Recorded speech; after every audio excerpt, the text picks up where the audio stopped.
Good evening, ladies and gentlemen. Welcome to the Burke County Board of Commissioners regular meeting on August the 20th at 6 p.m.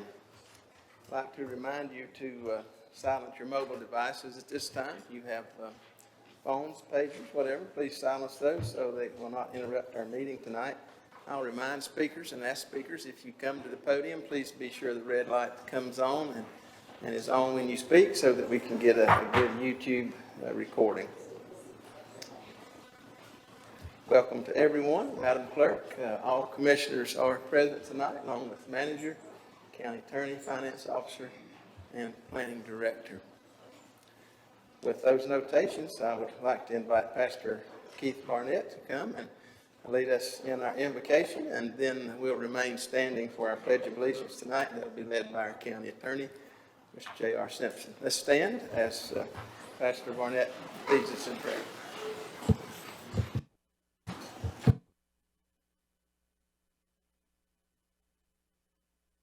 Your name and begin to thank you for all that you've done and what you're doing for us. We ask you for wisdom tonight. We ask you for guidance tonight. We ask you you bless each and every one that begins to speak with the wisdom that they need to speak with. Lord, we ask you to cover this town, cover this community and this county, God. We ask you to be a special eye out and protect our EMS and our law enforcement and our hospitals and all of our protections and fire department and all. We ask you to be with them everywhere they go. We ask you to bless this committee and this trial that they're doing and testing that they're doing and everything they're bringing to the community. We ask it to be done in your name and your will so that you can be glorified. In Jesus' name, amen. Amen. Thank you, Pastor. Please join me in the pledge of the flag. I pledge allegiance to the flag of the United States of America and to the republic for which it stands, one nation, under God, indivisible, with liberty and justice for all.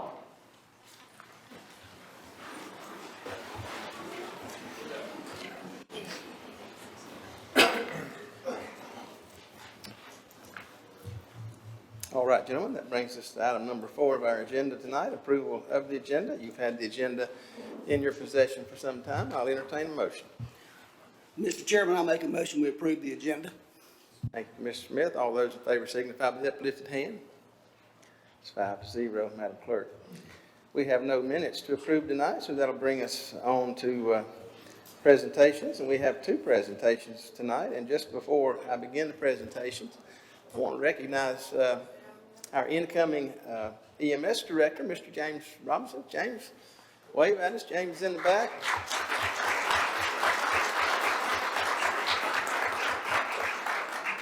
James also serves as the fire chief over at Chesterfield here in our community. We're glad to welcome him, and he'll be coming on board officially on September the 1st. So James, welcome. Glad to see you tonight. Thank you for being here. First item of presentation tonight will come from our Sheriff Banks Heisman, recognition of deputies for heroic actions. Sheriff, good to see you.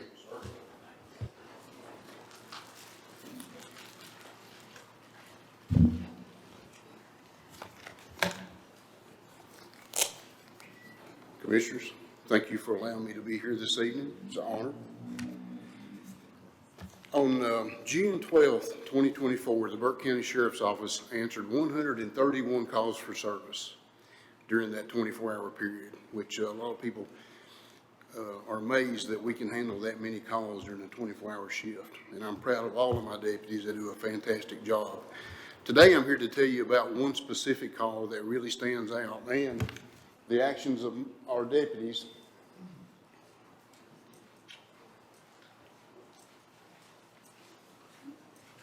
We'll stand right here. The actions of our deputies, Deputy Raymond Early and Deputy Candace White. On June 12, 2024, at about 9:40 a.m., Deputy Raymond Early and Deputy Candace White responded to the area of 2651 Campbell's Trace, Nebo. That's up there off 126 around Lake James, in reference to a 911 call regarding a person yelling. While en route, the deputies discovered that EMS was also being dispatched to the same address. in reference to a traumatic injury call.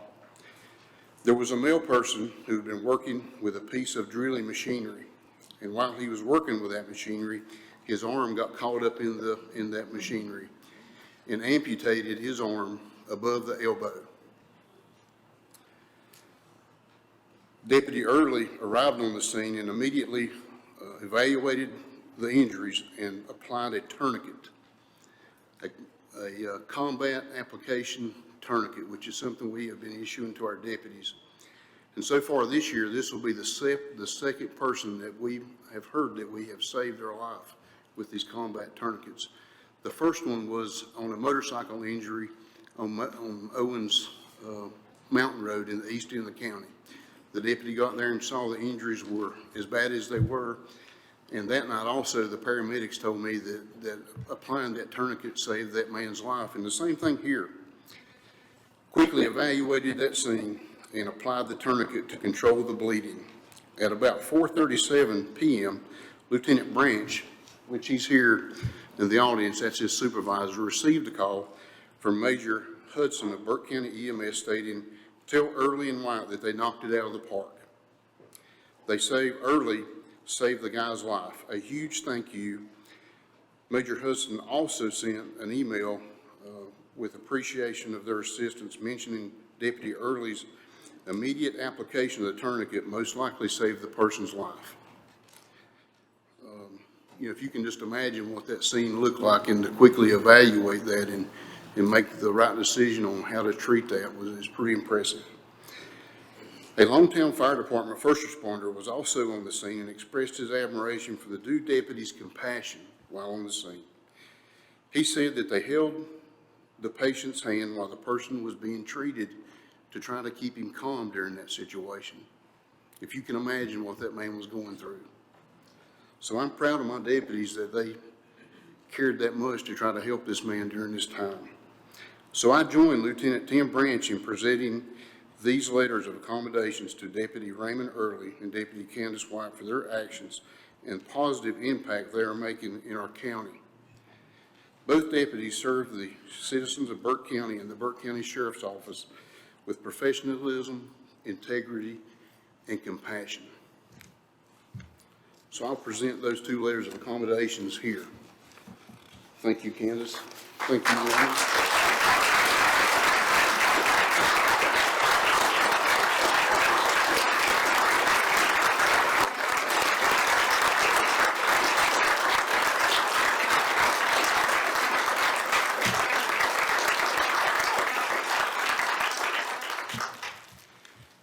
For Deputy Early's actions, we're going to present him the Life Saving Award.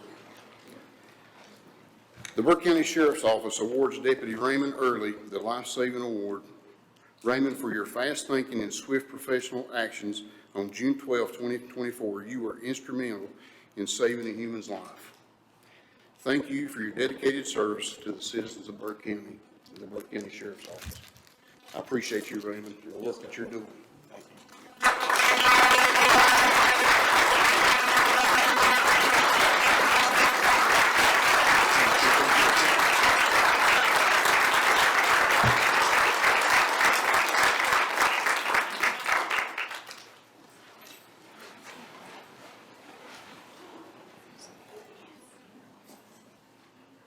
One, two, three.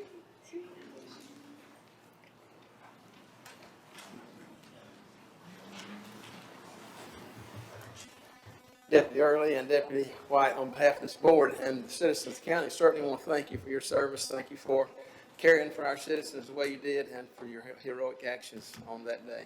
Thank you very much. And real quick, I'd just like to say to the Burke County Sheriff's Office, the men and women of that Sheriff's Office, I am so proud of them, and so many of their actions go unnoticed every day. They do so many good things out in our community, and I hear it whenever I'm out and about, and I'm just proud to serve with these men and women. I am. It's just such a blessing to be there. Thank you. Thanks, Sheriff.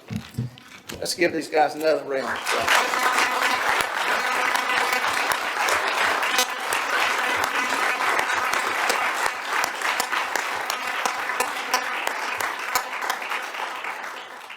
We are proud to recognize these guys and also proud of each and every other officer that serves our county every day and every night, 365 days a year, 24/7. I think many times we take that for granted, we don't think about it, but it is a tremendous task, and we appreciate all that they do to serve and protect our county.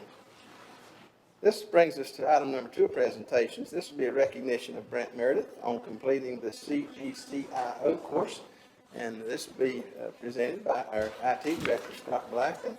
Scott, I'm sure you're going to tell us what CGCIO stands I for. will do that, yes. It was a hard act to follow earlier here. That's a very tough act to follow, but, so CGCIO is the Certified Government Chief Information Officer Program. It's hosted by the School of Government at UNC Chapel Hill. And I had the opportunity to take that when I became IT Director back in 2020, and Brent took that course this past year. So he successfully graduated from the 2023 Certified Government Chief Information Officers Program at UNC Chapel Hill School of Government. This program is the first local government program for CIOs in the nation, and it began in 2005. The program is designed for local government information technology directors and chief information officers whose challenging responsibilities require a broad understanding of management, leadership, legal, regulatory, and enterprise topics.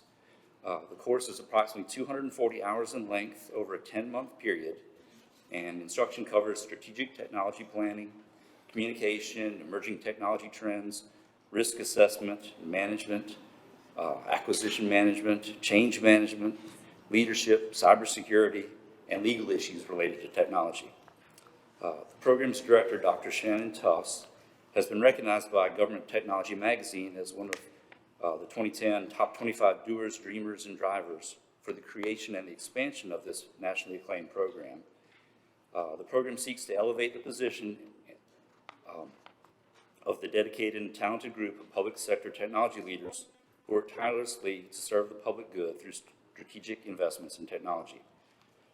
Brent is one of 40 local government, state agency, community college, K-12 education IT leaders in the state who successfully completed the course over this past year. Over the course of its existence, the CIO program has graduated over 2,000 public sector technology leaders across the nation. And I just wanted to have Brent come up and be recognized for all this hard work he did.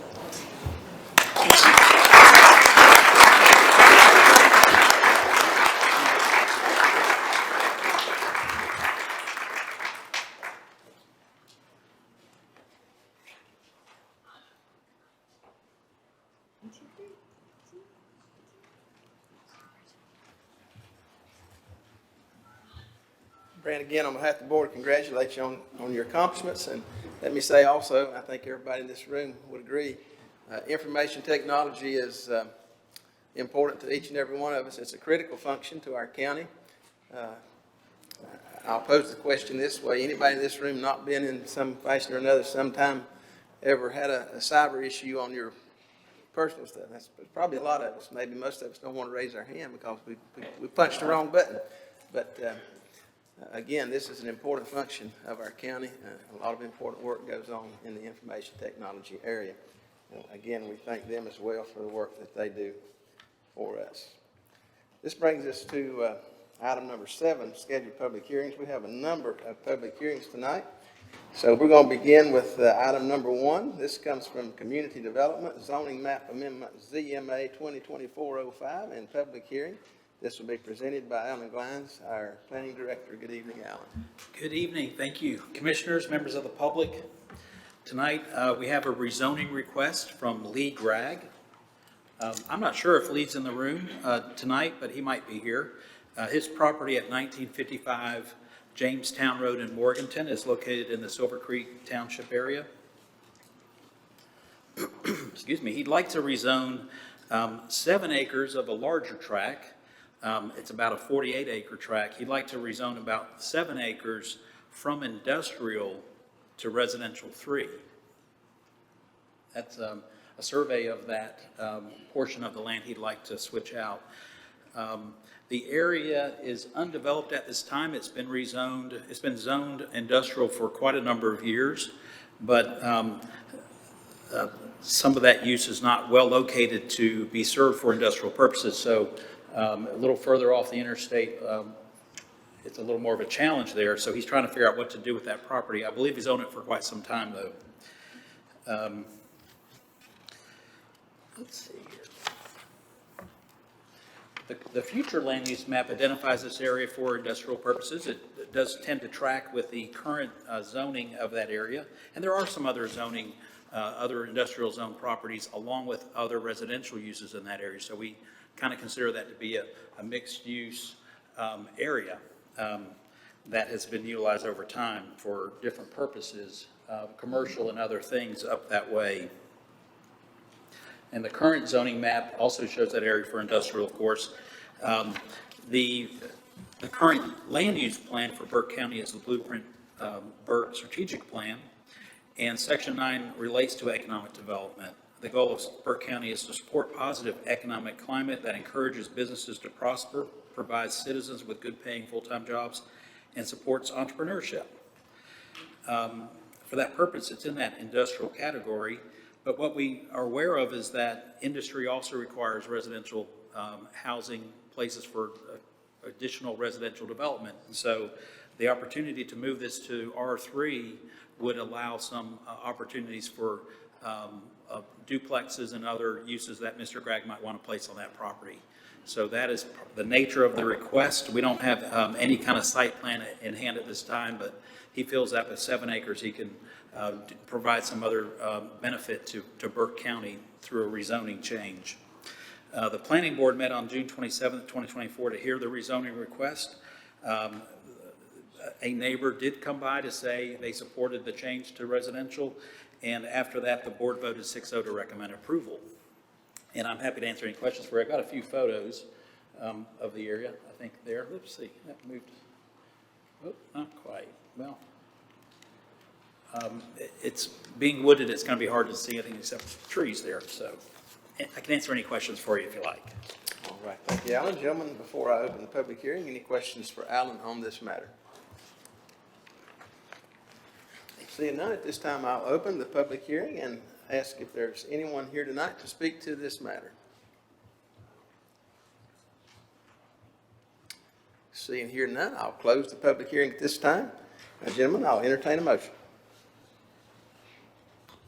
Mr. Chairman, I make a motion to adopt ordinance number 2024-14 as it related to ZMA 2024-05, a request to rezone 7.3 acres of land located at 1955 Jamestown Road, Morganton, North Carolina, and corresponding to PIN number 17724-19708 from industrial to residential R3 zoning district. The board finds that the rezoning to be consistent with the intent of the Blueprint Burke land use plan and the future land use map because of the mix of different zoning classifications for the area. The land use map shall be adjusted to residential infill. Furthermore, the board finds that the request is reasonable and in the public interest because, one, the subject property has access to public water and public road infrastructure, and two, the rezoning request is compatible with the residential character of the surrounding area. All right, thank you, Commissioner Burns. Gentlemen, you've heard this motion. All those in favor signify by the uplifted hand. Madam Clerk, that is 5-0. This brings us to item number 2 under public hearings, Community Development Zoning Map ZMA 2024-06. Again, presented by our Planning Director, Alan Glines. Alan? Thank you again. This request is to rezone property owned by May River Properties, very close to Hildbrand, just on the other side of the interstate. And it's for to rezone 1.5 acres of land from R2 to industrial. This is an aerial of the factory located just to the south of this site. They have purchased that other land, and this is a container company called Contain. They operate North Carolina, South Carolina, Alabama, and Texas. They need additional facility for shipping manufactured products for our area. Apparently, they've been working in this area since 1986 at that current location. So that is the property being requested in red, currently zoned R2. The current zoning map shows that area as residential now, and you can see the industrial property just to the south of that, and also in neighboring areas. So once again, this area right near the interstate happens to have a mix of zoning types that are not unusual here in Burke County. Sure that changes. Let's see. Would you be able to advance the screen, please? There we go. Future land use map, similar, in a similar format, with the manufacturing in place. Once again, that section 9 of the land use plan recommends opportunities for positive economic climate, encourages businesses to prosper, promote fair, flexible, and efficient manner for expansions. And this area is probably better suited for industrial uses there right off the interstate than expecting residential to happen right there on that interstate site. So the staff feel that rezoning this 1.5 acres is reasonable. The planning board met on June 27th. They were able to meet the plant owner, who also might be here tonight, and they voted in favor 6-0 to recommend approval of that zoning change.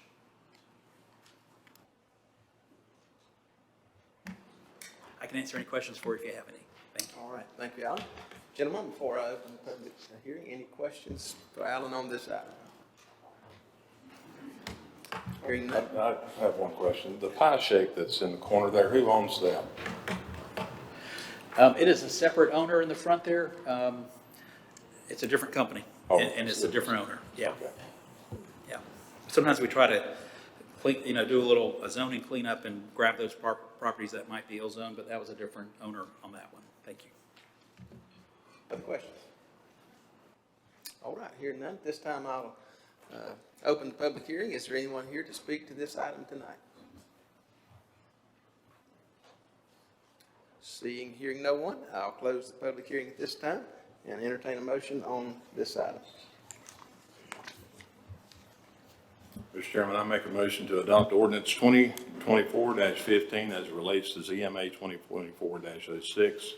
A request to rezone 1.5 acres of land located at 3846 Martin Fish Pond Street, 0 Dow Street, and 3835 Dow Street, Hickory, North Carolina, and the corresponding to PIN's number, Lot 1, 27725-18757, Lot 2, 27725-17843, and Lot number 3, 27725-17626 from residential to R2 zoning district to industrial IND district. The board finds that the rezoning to be consistent with the intent of the Blueprint Burke Land Use Plan, because expanding the business will create new jobs in an area with similar uses. The future land use map shall be adjusted to industrial. Furthermore, the board finds that the request is reasonable and in the public interest because the contained facility has existed at this location for 30-plus years and needs to expand. And furthermore, the zoning requirements and standards help to mitigate any potential impacts to the surrounding area. All right, thank you, Mr. Burners. Gentlemen, you've heard this motion. All those in favor signify by the uplifted hand. That is 5-0, Madam Clerk. This brings us to item number 3, under public hearings, zoning map amendment ZMA 2024-07, again presented by Alan Glines. Alan? Thank you. Thank you all again. This is a request by Linda Orders, who owns property at 2274 US 70 Connolly Springs. Get that map going, there it goes. It's right across the road from the carp pond. Ms. Orders has owned this property since probably 1987. It's had a number of businesses there. The current zoning is residential, and it's sort of a small structure that could look from a residential style, but it was missed from a zoning standpoint. So she's asking that it be zoned to general business. And part of the reason for that is she is seeking to sell the property, and the bank would like for the use to align with the zoning so there's no inconsistencies from the loan standpoint. And we're seeing that more often in the last few years where banks are coming through and they're asking for the underlying zoning to match the intended use. So we have more consistency there. But you can see the mix of the properties outlined in red. The big red track across the way is the Cart Pond, and our new East Burke convenience site is just in the purple. That's mostly owned by the county right there. But there is a mix of different zoning types right in this corridor along I-70, Highway 70. The current zoning map is this one here. Future land use map is similar. And the future land use map shows this area for residential infill, anticipating that current use. But as part of this request, Mrs. Orders is requesting that it be moved to something more compatible with the actual use there, so it's all consistent. On major collector roads, there tends to be movement over time from residential uses to commercial and office uses, depending on that location and intersections and that sort of thing. The building on the subject property has been used for a business for a long time. It is currently non-conforming due to the current residential zoning for that tract. The planning board met on July 25th, 2024 to hear the request. Staff presented the report, and no one at the hearing, one person did speak. They lived across the street in a residential home and wondered about potential future changes there at the site. The site's pretty small, so there's not going to be likely very large changes if it was zoned commercial. It still has to fit the site. And there would be a site plan required and some small buffer, incorporated into the site plan should it change in the future. When the board opened for vote, they recommended approval 5-0. I can answer any questions for you. All right, thank you, Alan. Gentlemen, any questions for Alan before I open the public hearing? Alan, the piece of property between our new landfill property and that property, who owns that? Miss Orders does. And so it's been used residentially over the years. There's a mobile home on it, and that's actually currently lived in. Okay, so it's hers. Yes. Okay. Yeah. Other questions? Thank you. All right, seeing that, this time I'll open the public hearing on this matter. Is there anyone here to speak to this matter tonight? Seeing here none, I'll close the public hearing at this time. Gentlemen, what's the pleasure of the board? Mr. Chairman, I move to adopt ordinance number 2024-16 as related to ZMA 2024-07. A request to rezone .42 acre parcel of land located at 2274 US 70 Conley Springs, North Carolina, and corresponding to PIN number 27628700414 from a residential 2 zoning district to the general business zoning district. The board finds the rezoning to be consistent with the intent of the Blueprint Burke land use plan and the future land use map because of the mix of different zoning classifications for this area. The land use map shall be adjusted to general business. Furthermore, the board finds that the request is reasonable and in the public interest because, one, the Blueprint Burke future land use map promotes and supports general business and industrial land uses in this area, and two, since the business is an existing non-conforming use, rezoning the property to general business would bring the property into compliance with the zoning ordinance. Thank you, Commissioner Mulvey. Gentlemen, you've heard the motion. All those in favor signify by the uplifted hand. That is 5-0, Madam Clerk. This brings us to public hearing number 4 tonight. This is zoning map amendment ZMA 2024-08 in public hearing. Again, presented by Mr. Glines. Thank you. Thank you all. The applicant, JBH LLC, owns property at 3046 North 18 US 64 Morganton, heading out of town. And the request is to rezone from general business to residential 3. There's on the map, heading north there. So this across the road is Snipe Street, and You might remember in the last year or so, we've been working in this area a fair bit. And we've had some industrial zone properties that had requested to go to residential use across the street and actually adjacent to this property just a little further away. So we're refining our zoning map is what we're doing with these requests. In this case, the owners of the property are trying to sell it. It's zone commercial. The person buying it wants to use it for residential purposes because there's a home on it. That is actually a single-family home and has never been anything else. Now, the strip through here has commercial zoning along both sides of it. And I think years ago, the intent was this might be a corridor that might convert to commercial uses, and this never did.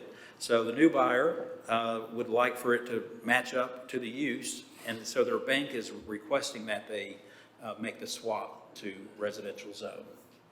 This is the current zoning map, property outlined in blue, and Snipe Street is across the way. And this is the future land use map. So we've been adjusting that because a lot of that area was industrial before, now going to residential around that area. We've made adjustments right in this zone right here in the last year. And let me go back. For many of the same reasons, our future land use map does call for residential growth and trying to match up our zoning and keep the plan tight. And this should help with that. We are experiencing housing shortage, and utilizing this land for its purpose would be consistent with the future land use map. The planning board met on June 27th to hear the rezoning request, and staff presented that report. I think two neighboring property owners spoke about the request. And one person was the realtor listing the property for sale. The other was potential buyer. So I don't know if they're here tonight. They were both supportive of that change, characteristically. The board voted in favor 5-0 to recommend approval. So I can answer any questions if you have any. All right, thank you, Alan. Gentlemen, you've heard the information. Any questions to Alan before I open the public hearing? Seeing here none, at this time I'll open the public hearing. Is there anyone here tonight to speak to this item? Seeing here none, I'll close the public hearing at this time. Gentlemen, what's the pleasure of the board?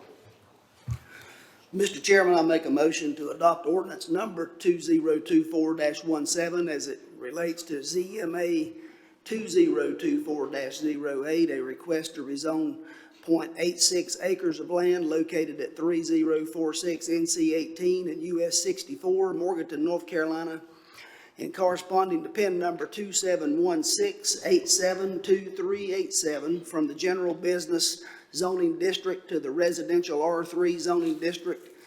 The board finds the rezoning to be consistent with the intent of the Blueprint Burke land use plan and the future land use map because of the mix of different zoning classifications for this area. The land use map shall be adjusted to residential infill. Furthermore, the board finds that the request is reasonable and in the public interest because there is an existing dwelling on the property which is of non-conforming use, and rezoning the property to residential will bring the dwelling into compliance. Thank you, Commissioner Smith. Gentlemen, you've heard the motion. All those in favor signify by the uplifted hand. Madam Clerk, that is 5-0. This brings us to item number 5 under public hearings, Oak Hill Fire and Rescue Fire District annexation and scheduled public hearing. This will be presented tonight by Fire Marshal Mike Willis. Good evening, Mike. Good evening, Mr. Chairman, Commissioners. Oak Hill Fire and Rescue District received a petition from about occupants of about 38 different parcels off of Table Rock Mountain Road, encompassing some of that property that's just outside their current district.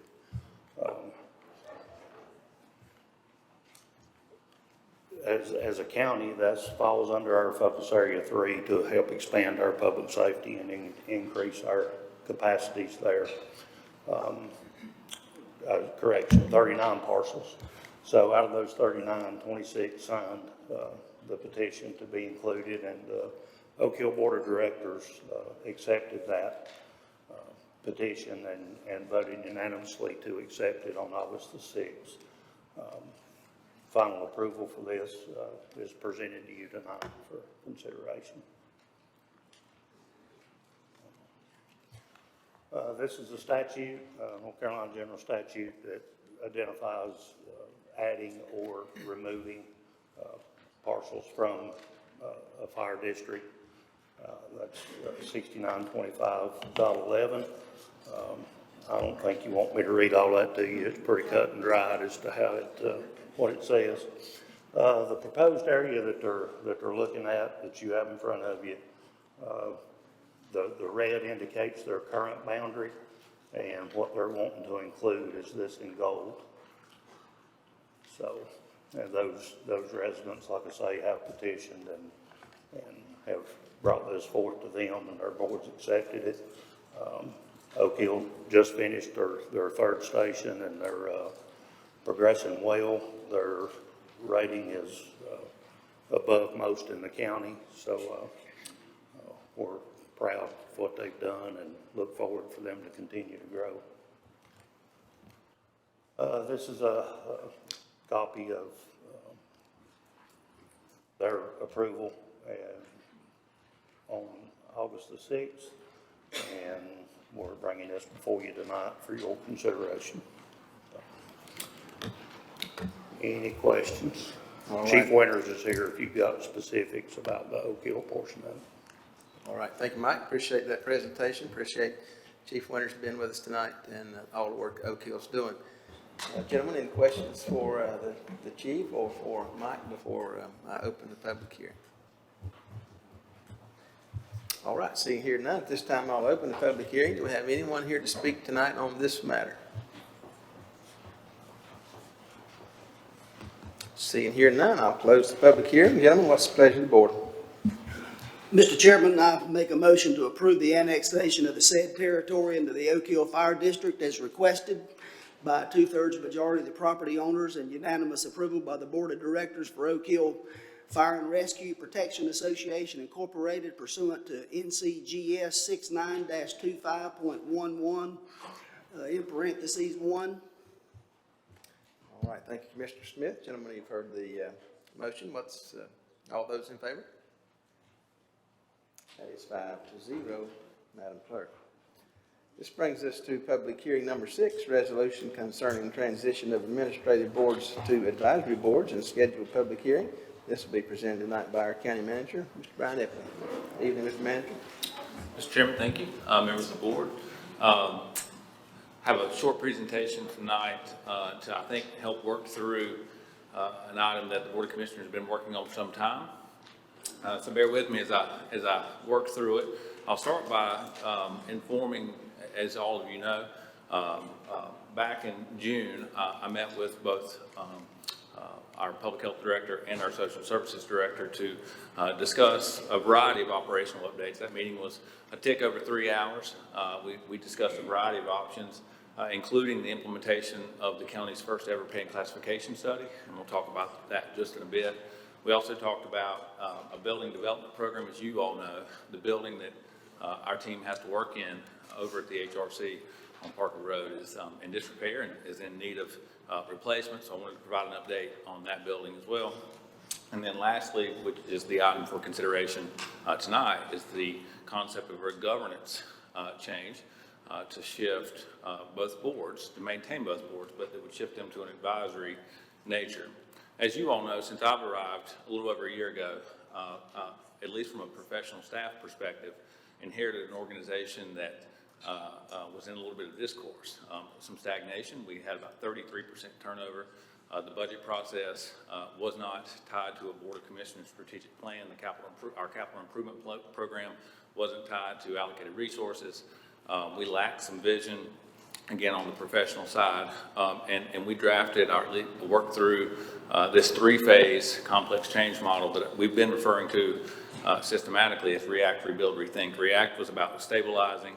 Rebuilding was about beginning to implement best practices, talking about, again, the Board of Commissioners strategic plan and assigning resources. We always know that there are more goals and priorities than there are available resources, so we wanted to be very intentional and surgical in our resource allocation, zero-based budgeting. We wanted to talk about purpose and values.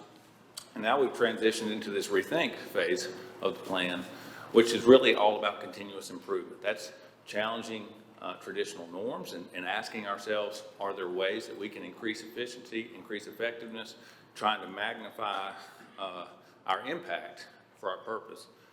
That includes really a cultural shift organizationally. We've implemented several performance measurement tools to help us measure customer service, to help us measure our budget utilization, to help us measure strategic goal implementation. We want to move that to the department level as we move forward. We've also begun to really do some audits inside of our operational departments, ask if maybe we can leverage technology or refocus how we maybe cross-departmentally collaborate. Again, looking for ways to operate more efficiently. And I think part of that is what the board's asked us to evaluate, and that is organizational restructuring. So specific to that idea of restructuring, I've worked a lot with the School of Government, specifically Christy, and she has, in an email and several phone calls and video conferences, outlined that North Carolina General Statute really allows for public health and social services, which is about 30% of the county's employees. It's about 30 to 35% of our budget. It's areas that obviously have a lot of inherent risk, both legally, financially, and exposure. And so back in 2012, the General Assembly provided 3 specific methods. Now, inside of these methods, you can have varying options. So there's more than 3 ways to organize, but there's 3 fundamental ways, and let me explain what that means.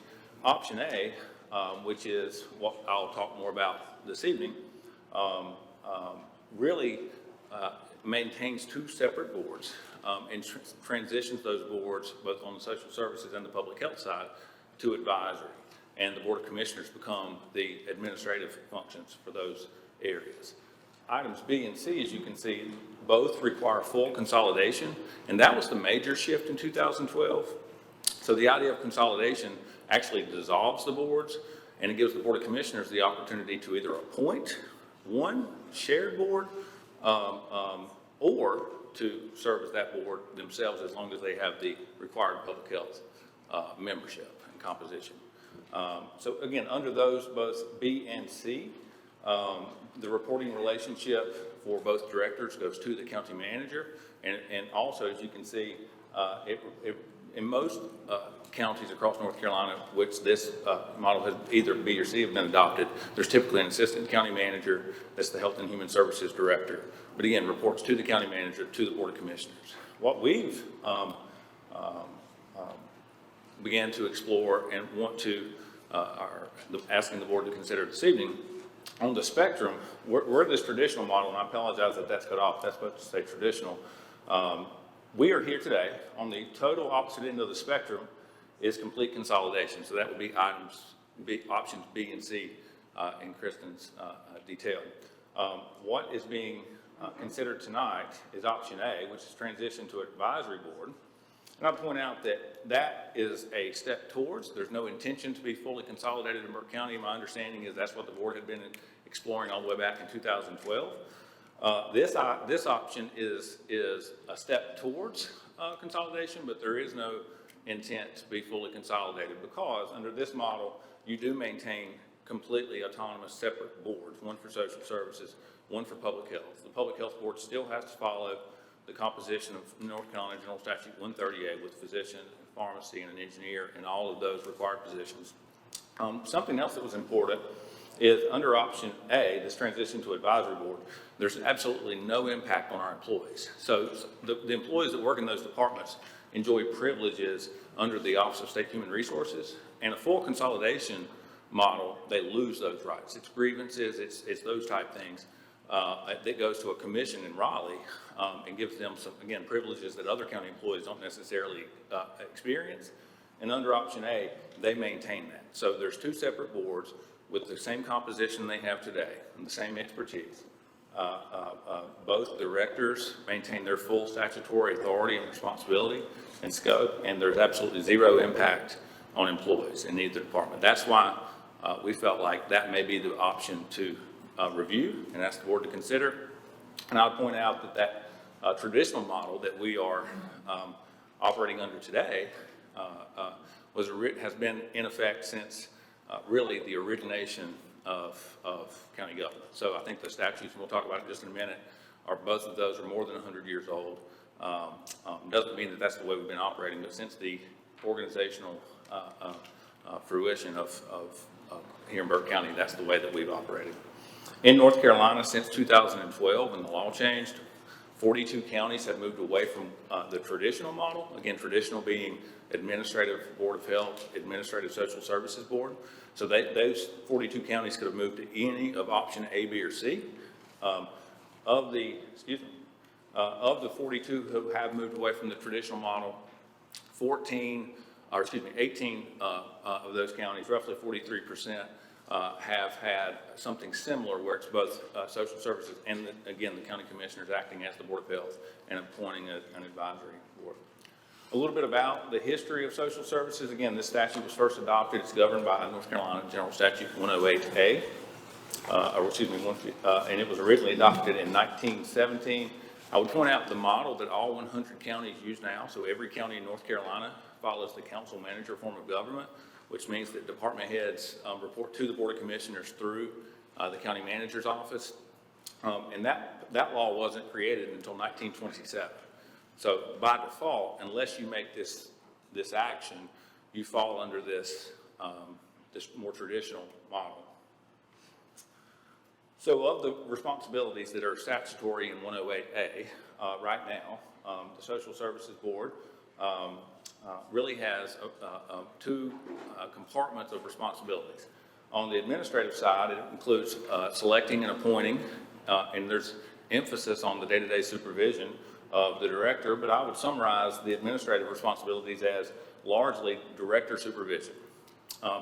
On the policy side, as you can see, and these are all directly out of statute, they are intended to advise on social impacts, social community impacts and conditions. So things like food insecurities and poverty and homelessness and those type things that really seem to be drivers and social determinants in our community.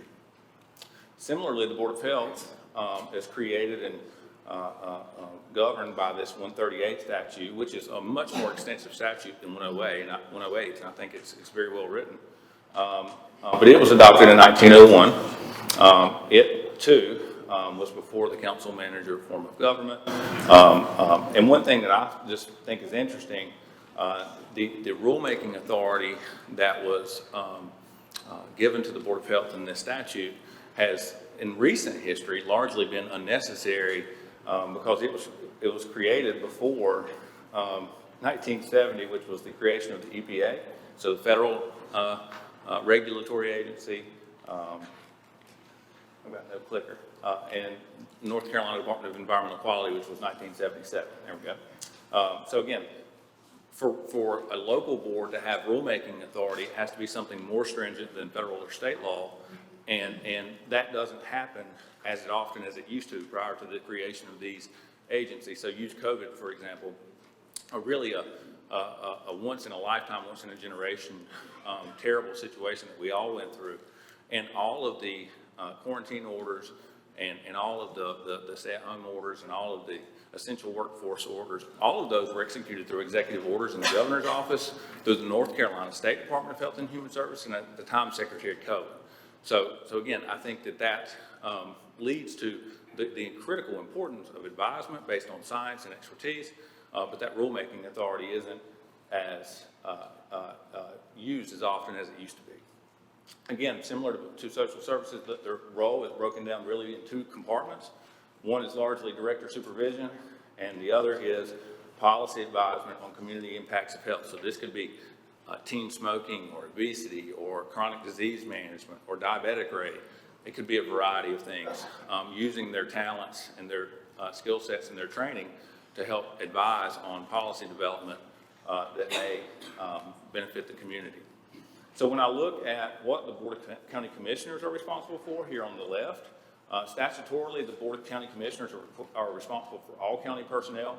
They're responsible for the county budget, and they're responsible for all county-wide ordinances. And I think that when you evaluate that day-to-day supervision component that our Social Services Board and Board of Health are responsible for now, which includes things like personnel review, contract review, day-to-day supervision of administrative tasks, grant management, those type things, I think that it may fit more closely with the responsibilities that the Board of Commissioners have and the systems that are already in place to govern all the other departments in the county. As you can see, we have lots of other departments that are advisory to the Board of Commissioners in nature. Each of them have professional staff that work closely with them and leverage their area of expertise to make sure that the Board of Commissioners are given good, sound advice. I do think that transition could potentially increase efficiency, and being vertically aligned operationally, I think provides a better pathway for communication.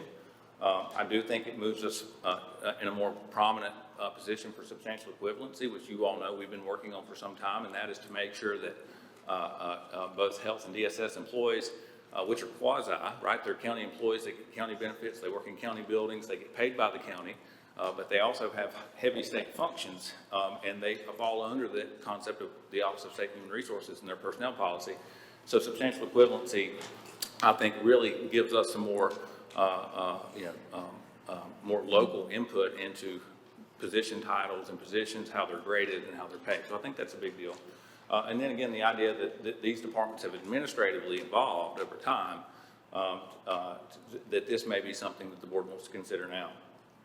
Areas of focus, if there were to be a transition, I'll focus quickly on human capital for our people, some potential performance enhancement areas, and then the building that we were talking about. And, you know, at the end of the day, I know that change can be a real challenge and there can be perceived loss, but I think the goal here is that we have an organization that has 20 to 25 operational departments, and the goal is to get everybody in the same boat, rowing in the same direction with shared goals so that we can make the biggest impact serving our purpose and do it in a uniform way. So currently our communication structure looks similar to this, where we have the citizens of Burke County who elect the Board of Commissioners, the Register of Deeds, and the Sheriff. The Board of Commissioners then appoints these advisory boards who oversee these directors, and then with a dotted line reporting relationship back through administration for internal services, personnel, finance, and so forth. And really, I think this is the transition. We would still maintain a separate Board of Health. We would still maintain a separate DSS board with its same members and same terms. But the professional staff would fall into a system that's already in place that every other county employee and every other department in the entire organization report through. A little bit about both departments. The DSS department is about 199 employees. Currently has about a 12% turnover. It's about a $21.5 million budget. Roughly 36% of that comes from county dollars. The rest of it is federal and state. As you can see, in 2023, there's about a $5.5 million local investment into social services, and in 2025, it's about $2.2 million more. So a significant investment into social services over the last couple of years, and most of that's in people. On the public health side, it's about 50 employees. About 58% of the budget comes from local money, and a similar story. There's been certainly an area of priority placed on the important work that all of those professionals do.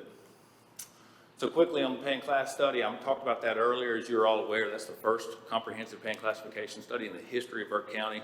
We consulted with an outside company that reviewed all 212 job descriptions in the county, implemented a new pay system, and then adjusted our employees to market. And the reason that the board endorsed that study is because in 2022, we had almost 200 turnover, or employee separations, meaning 200 employees said, I choose not to work here. That was about 33% turnover, which led to an organizational staffing model where almost a third of our staff had less than 2 years of experience. And we all know that with tenure and experience becomes performance and service delivery. So the good news is, over the last 2 years, last year we finished at 10%, and as we stand here today, we're at 7%. So 93% of the people who work here are choosing to stay. And in 911 and in EMS and social services and public health, I think that will make a difference over time. And we start to move our employees to the right on this chart so they have a little bit more experience and they've seen things more than one time. And I think that'll make us a better organization. The pay and class study spent about $3.25 million. Roughly 23% of that was in social services and public health. a few key positions there at the bottom that have been areas of priority since January 2023 have seen on average more than 25% pay increase. And I think that's meaningful and demonstrative of the level of investment that's needed, but we're not quite there. There continues to be a little bit higher turnover rate in social services than the rest of the organization, as well as in public health. And we've seen that trend sustained over a few budgets, and we really want to make sure that we're in a position to help understand and support so we can maintain that talent and, again, make the biggest impact on Burke County that we possibly can. A few areas of performance that I would point out, and it's, again, in an area of support and trust to try to, we've talked about it. I think that the paper may have covered it in Burke County. Unless the numbers changed in the last 30 days or so, there's about 14 foster parents in our entire county. That has an impact on our budget, has an impact on our foster children. We have, on average, typically around 200 kids that are in our care. And that is a real challenge. It's unproportionate to our population when we benchmark against other peers. So this idea of being on the same page, being vertically integrated, making sure that we're sharing resources and making sure that we're allocating resources in the way that makes the biggest impact, not only is about pay, but it's also about putting mechanisms in place that deliver results, because we can see that our time to permanency doesn't compare well, and it's been trending up over time. So we want to be able to help offer some ideas and work on that, which may include staffing, it may include resource justification, it may include a variety of things. But again, this concept of being in the same boat, rowing in the same direction, I think will help promote that type of culture and atmosphere. There's also an MOU that is required to be endorsed every 2 years, and it is between the state of North Carolina and Burke County government, which is the Board of Commissioners. And this is for the economic services function of DSS, which it provides performance metrics for timeliness of reporting and those type of things. So again, this idea that we are very unified in the work that we do, but we're very siloed in the way that we communicate and operate, I think that maybe suggests that we could be better under a different model. We also know that we're continuing to manage this roughly $24.5 million opioid settlement over the next 18 years. And even though that the subject matter expertise is largely located in our public health department, and I think they've done a phenomenal job, I'm really excited about some of the strategies that they're working through, and I know the Board of Commissioners supports that fully. But over the next 16 to 18 years, this is going to be an ongoing relationship, and the law literally requires every dollar that's spent to be reviewed and approved by the Board of Commissioners. So as I continue to talk through these amount of things that we're working on together, I hope that it demonstrates that, again, maybe there's some value in being on the same reporting wave. So from a building perspective, again, I'll be quick, but as a reminder, the county completed a comprehensive master facility plan in 2020 with Mosley Architects. They rated all of our buildings across 6 systems, and the HRC building, which was built originally in the late 70s, currently houses public health and DSS. It's about 65,000 square feet. There's about 250 employees between the two departments. Currently, we still, because of space limitations, we have employees working remotely. We also have adult protective services that are fixing to be compartmentalized across the street here. And we had a real question of, if we were to build a new building, how big should it be? Commercial construction, we know, is about $400, $450 a square foot. So every square foot you build matters. We've conducted this space planning analysis, which said that we need about 90,000 square feet. We've then put that to an architect to do cost estimate. They told us new construction would be about $45 million. If we wanted to renovate the existing building and add the needed square footage to that, it's about $29.5 million. And we're currently working through an option 3, which may be to better utilize an existing county asset that's underutilized, and that is the Hills Higher Education Center. There's about roughly 68 parking places there, 117,000 square feet, and we're still in the development mode for that. The reason that I share that is, again, to show over the next 3 to 5 years, there's going to be this continued requirement for close nitty-gritty working together that has really big impacts and really big outcomes tied to it. And I think when you start talking about building a $20+ million building, that's important. So quickly on the process, the statutes that allow the board to consider this, or 153A76, 153A77, which basically says that the Board of Commissioners can organize government and assume responsibilities and powers for commissions that they appoint. To do that, both for the Social Services Board and the Public Health Board, it requires setting a public hearing, which has happened, conducting a public hearing, which will happen momentarily, and then considering a resolution. The statutes do not speak to the requirement for an advisory board in social services, although I think it's a best practice. It does speak to the requirement for a public health advisory board, because you have to, again, have the same composition of physician, pharmacist, engineer, optometrist. All of those positions that are statutory are still required. And the North Carolina Administrative Code, Chapter 10A, allows for this board to delegate most of what is responsible for today, including the community health assessment and most of the accreditation requirements, not all of them. There are still a few things each year this Board of Commissioners would have to do as the acting and sitting Board of Health if this were to be considered and approved. But the vast majority could be reassigned to that board.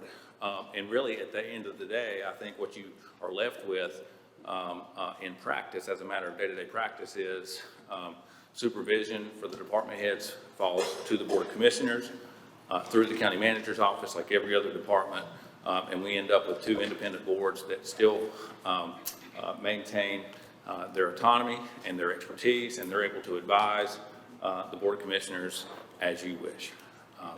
Mr. Chairman, I know that's a lot. I'm happy to answer any questions you, the board, may have. All right, thank you, Mr. Manager. Gentlemen, you've heard this information. We've been discussing it for quite some time. Any questions to Brian before I open the public hearing? Brian, as we have moved forward in the last couple of years, we brought in an in-house grant writer, as you know. That's becoming a lot bigger part of our budget because we're trying to diversify away from property tax. And that's been, we've been very successful at that. Tell us the challenges because the way it's set up now, we have an outstanding grant right now through the health department, correct? That may not be completely fulfilled. Yeah, so I would say similar to the opioid settlement dollars, when you have the subject matter expertise and the technical scientific expertise in one department, but required to be reported through finance and the strategy, and I think what you're talking about is to make sure that we're fully utilizing each of those opportunities. It does, I think, have a more impactful outcome when there's jurisdictional or multi-departmental impact and input into those grant situations. So maybe there's, for example, maybe there's grants that can help advance priorities in other areas that if we're looking broader, we can capitalize on versus just maybe looking inside of our own singular department. So I think, like all things, grant administration can be done better when it's collaboratively. And I think that as you said, as we move towards this idea of trying to look for outside funding, the grant writer being in the finance office, the procurement compliance components being required there, and then also understanding that other parts of the commissioner's strategic plan may be able to be funded, outside of certain grant areas is something we should be considering. So I hope that answers your question, but yes, I think that we can be more, we can better utilize available resources if everyone is communicating and sharing information. So when they receive a grant that's not used and it expires, what does the county have to do with that money? Well, if it's a drawdown-based grant, the grant, we just don't get it. And if it's been fronted, then the money would be sent back. Depends on the type. Yes, sir. Thank you. Other questions? All right, hearing no further questions from the commission, this time I'll open the public hearing, and we have a number of speakers who have already registered to speak, so I'm going to recognize those that I have here before me. First, I'll call on Isaac Crouch. Mr. Crouch.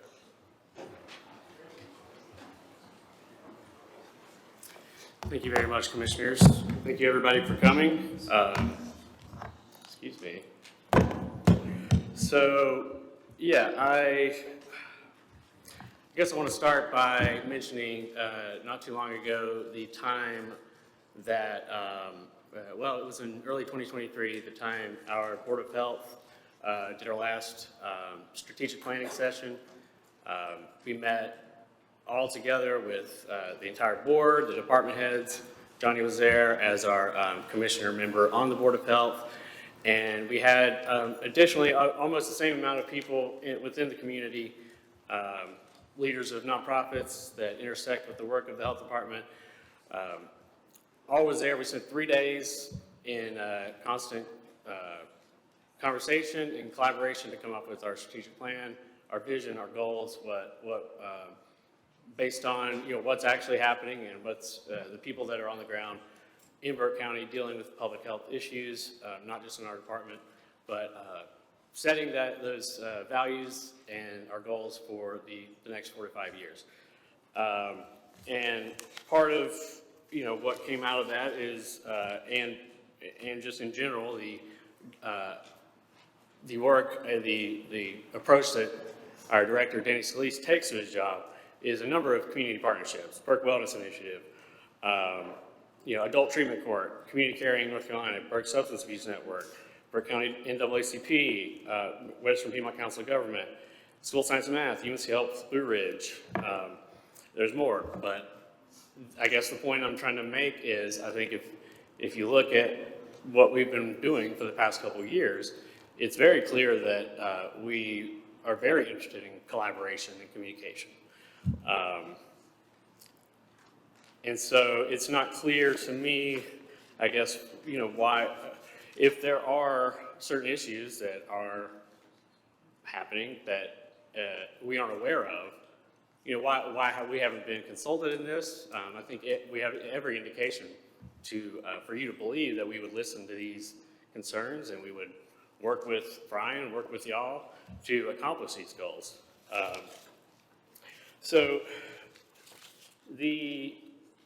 I just want to clarify one thing, and I think this gets to the heart of the concerns that me and others have, is there's been a little bit of the use of the words Board of Health and what an advisory board and advisory committee, all that has been a little bit mixed together. But I want to point out what's in your packet today, and for the public, that the Board of Commissioners will become the Burke County Board of Health. And that's the same for the Board of Social Services. When it comes to the Board of Health, that means that they assume responsibilities, number one, to protect and promote the public health and the authority to adopt the rules necessary for that purpose, two, to appoint the local health director, and three, the power to direct the health director in his or her administration of local health programs. So I guess I would ask each of you, should you decide to do this, to look at our strategic plan and look at our goals and look at the work we've done over the years to build relationships in the community, look at the actual positive outcomes that have been seen, such as, the child mortality is going down, life expectancy on the rise, HIV, hepatitis A, we're leading the state in how much we fought that and got those numbers down. We're one of only 2 county health departments in the state to receive a national accreditation, which is an optional thing, and that's on top of our state-required state accreditation. Thank you.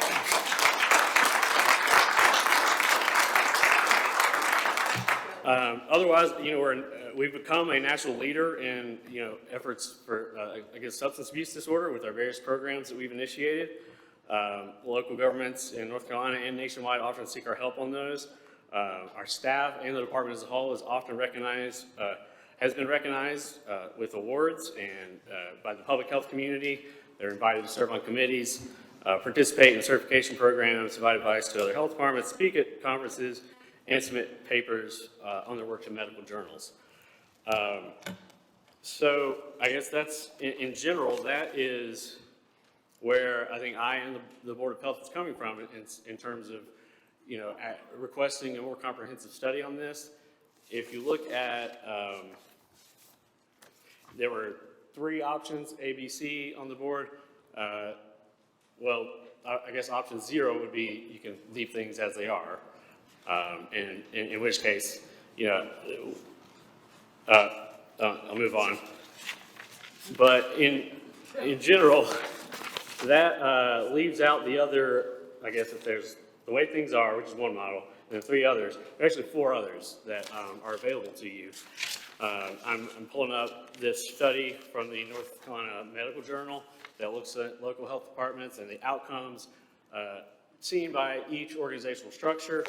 And I hope you have a chance to look at this if you haven't already.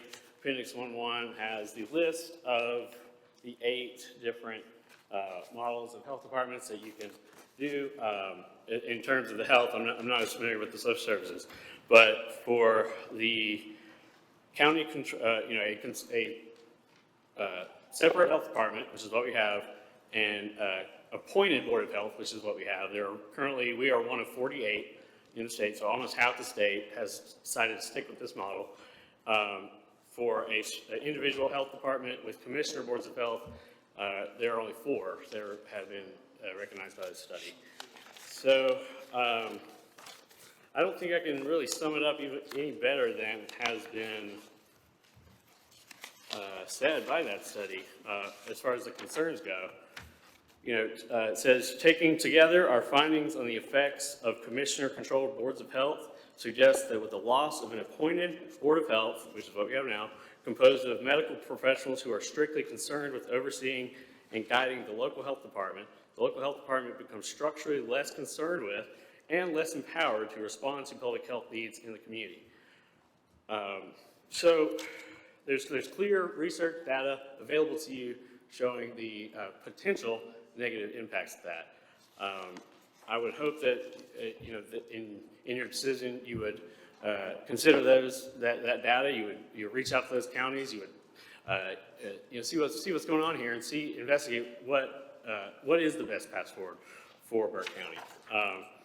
In that same study, it was found, you know, many others have fear of or concern of the influence of politics on public health and decisions that should be left to doctors, nurses, public health professionals. And this study found that the fears that similar fears that other people had were largely confirmed within the results of the study by other commissioner-controlled or counties that had commissioner-controlled boards of health. So I think there's more than reason to take into account a pause on this decision and more study be done. And you know, I think that those fears really go back to those when the Board of Commissioners becomes the Board of Health, they then have the authority to direct the programs of the health department through the directors. So I'm going to give you 2 things today. One is the annual report, which goes into detail of what the department has done, its accomplishments, its goals, how it has taken the strategic goals of the Board of Health and implemented those and the positive things that it's seen, in the hopes that when you do have the power, if you choose to pass this, that those programs will be allowed to continue and the work that's being done will be allowed to continue. And then secondly, I am going to give you the resolution that was passed by the Board of Health, so that'll be right inside, and that is just an official request from the Board of Health to study those other models before you make a decision. So if, I'll hand those out. If that's all right. Is it okay for me to walk up? I'm not going to get arrested or anything. Okay.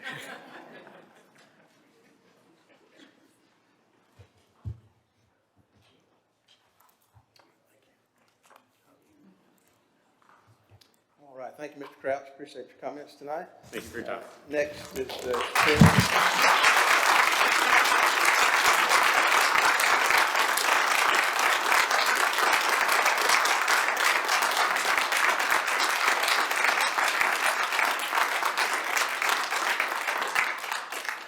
I'm going to ask you to refrain from all the applause at this time. We've got a lot of public comment tonight, and we'd like to move things along and not keep you here all night.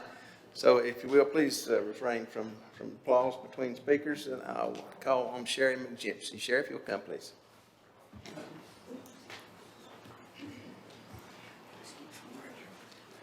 Hello.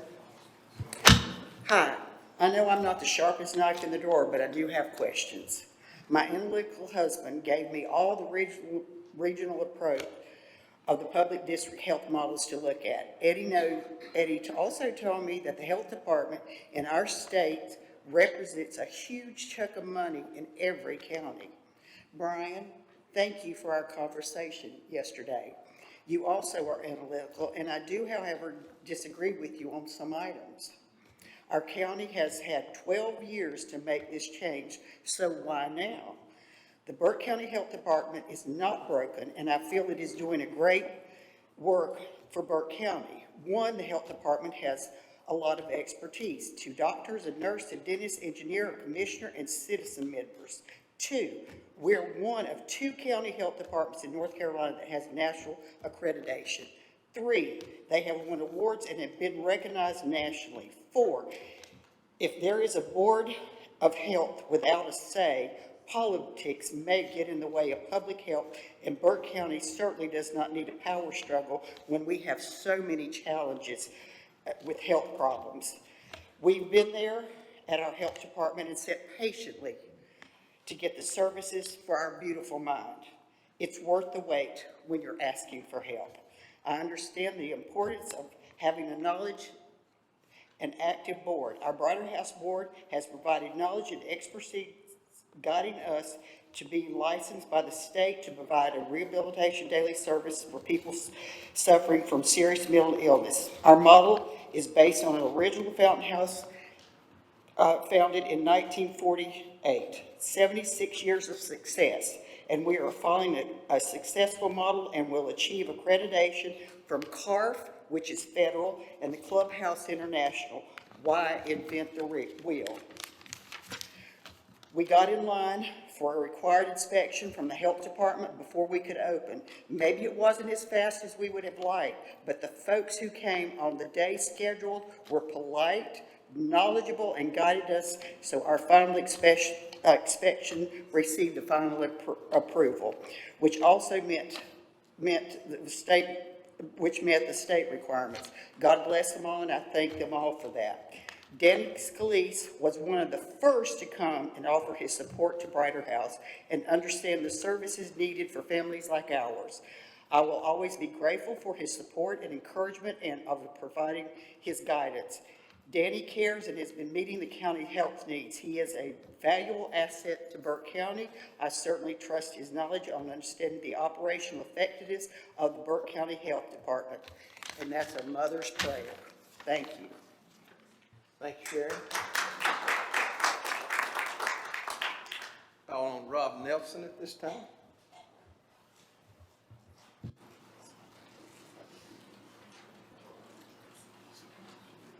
Thank you. Hello. My name is Rob Nelson, and you may be aware that I wrote a letter to the editor that was published in both of our local papers. And so I'm clearly against making any changes. But what I really like to speak to is the process that we're undergoing here. This is, if you make a vote tonight to move forward with this change, you will have given the very bare minimum amount of time for the public to consider this. The state law requires you to provide 30 days. I believe we're getting 31 days in order to inform ourselves of what is happening and understanding this very complex situation. And I have tried very diligently to understand the ins and outs as a citizen, and you know, granted, I'm no expert on these things, but I can learn, and you have given us no time to learn. This, quite frankly, if you decide to move forward today, it seems insane. Not only both boards have passed resolutions calling for more time to do this. Everyone, the paper, everyone who has spoken publicly about this has advocated for more time to discuss this. Brian's presentation included information that has not been given to the public at all. There has been no detailed discussion about the 8 different models that are available to us to choose from. For the very first time that I'm aware of, and I attended virtually the Board of Health meeting, that was not in the presentation. I would have had a chance to educate myself about that if that had been in the presentation, but it was not. This is the first time anyone has talked about why we're going, and you're going to vote on it today, why we're picking one particular out of 8. I'm flabbergasted. This is a community, when I moved here years ago, I had the impression that this was a county where people valued transparency and public inclusiveness, civic engagement. If you make this decision tonight, what will people think? Seriously, what will people think? I mean, how could people not think that all along you weren't going to listen to anybody? That I don't see how the community could rise up any more in opposition to this than what we have done. All the people involved that have any interest in either social services or the health department have said, geez, we don't think this is a good idea. And we're going to have essentially no public discussion about that, and you're just going to vote it through? That just, frankly, that would just be wrong. So I appeal to you to delay for at least 1 month the vote on this decision. I could go into much more detail about Brian's presentation in the 42 counties. Frankly, 42 counties have considered changes. Only 38% have moved to what's being proposed here. So what I would say is that we're picking a minority decision.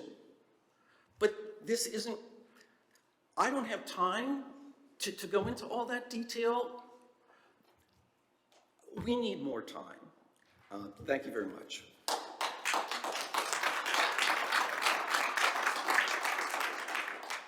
Thank you, Mr. Nelson. Artie McKesson Logan.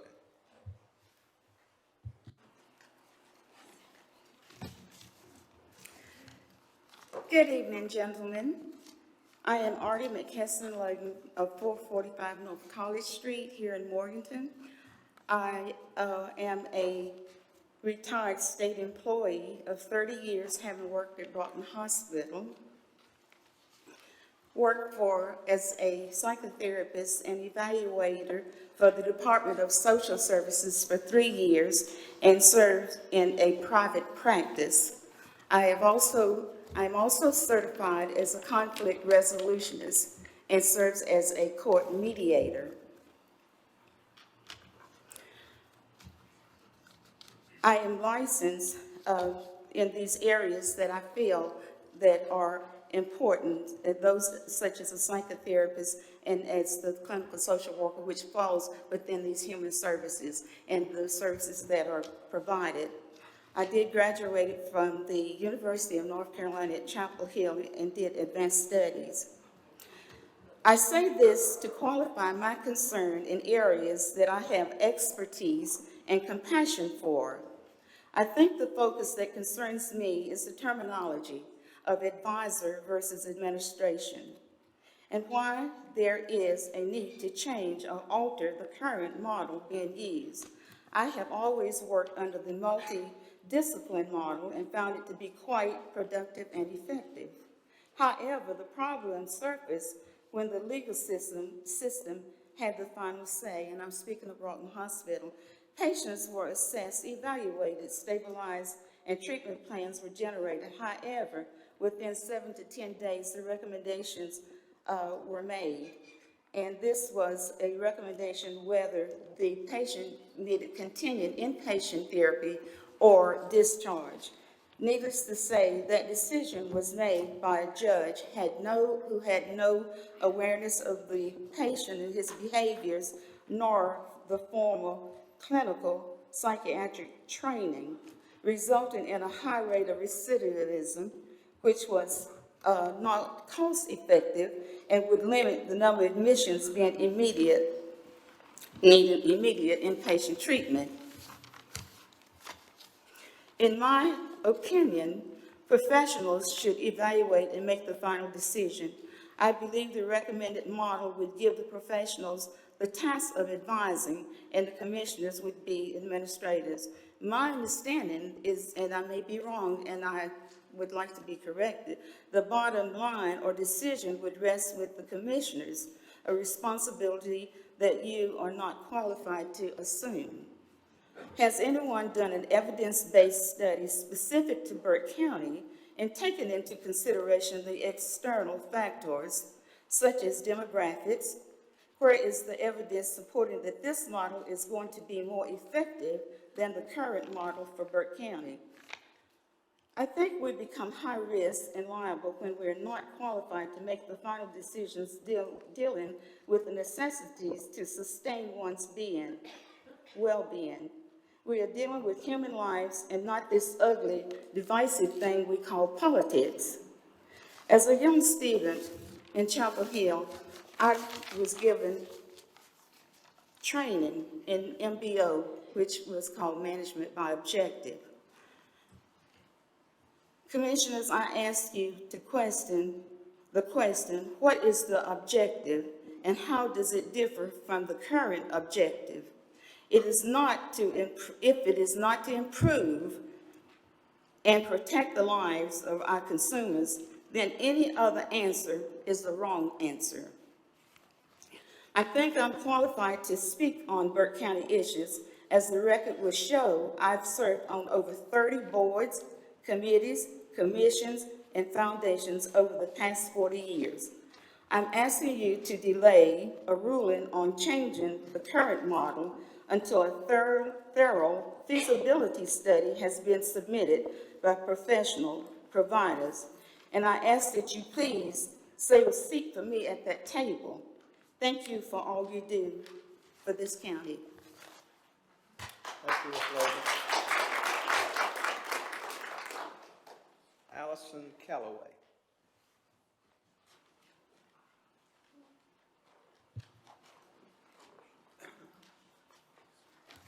Good evening. Can everybody hear me? Okay. Like a lot of folks, I'm concerned about the power grab of control of this board over the health department.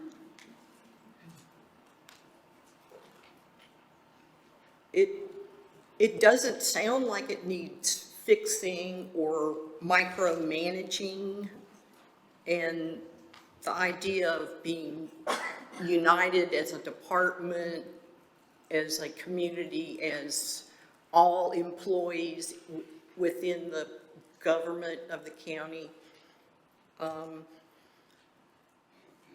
And that's just kind of a general statement that doesn't really have any meaning. If you had a specific goal to do a better job than what they're already doing, why fix something that isn't really broken? There's not a lot of lawsuits or public outcry or people complaining to you. You haven't said, well, I got 70 calls this month from people complaining they couldn't get XYZ at the health department. So that is, again, like Rob, we don't understand. You haven't given us enough time to absorb. You haven't communicated to us, the public, what it is you want to accomplish.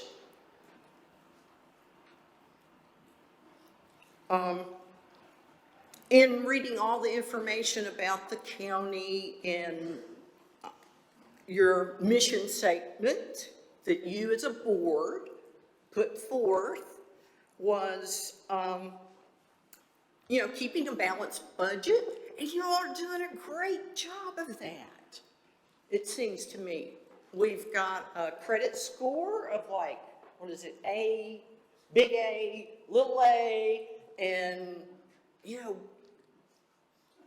that's great. You're doing a great job. Keep doing that. But the one thing that stood out, that the only way to increase the county's credit score so that we can go out and borrow more money at a cheaper rate is to raise the median income in this county. And you really have been trying to get better jobs, better industries to come in and help us do that. And looking at the median income and the poverty level of the county, I can't remember all the statistics, but it's around like 25% of children in the county are in a poverty environment. And so they are the ones going to the health department. They are the ones going to social services. They are the ones we're trying to help. But if you look at the wages, and you all have raised the wages of the teachers and of your county employees, but they still aren't quite enough. Why not be more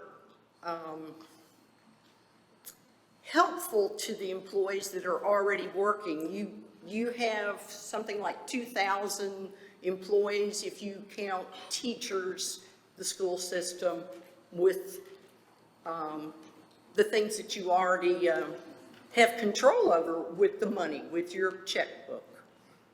And by increasing the base pay for any employee up to at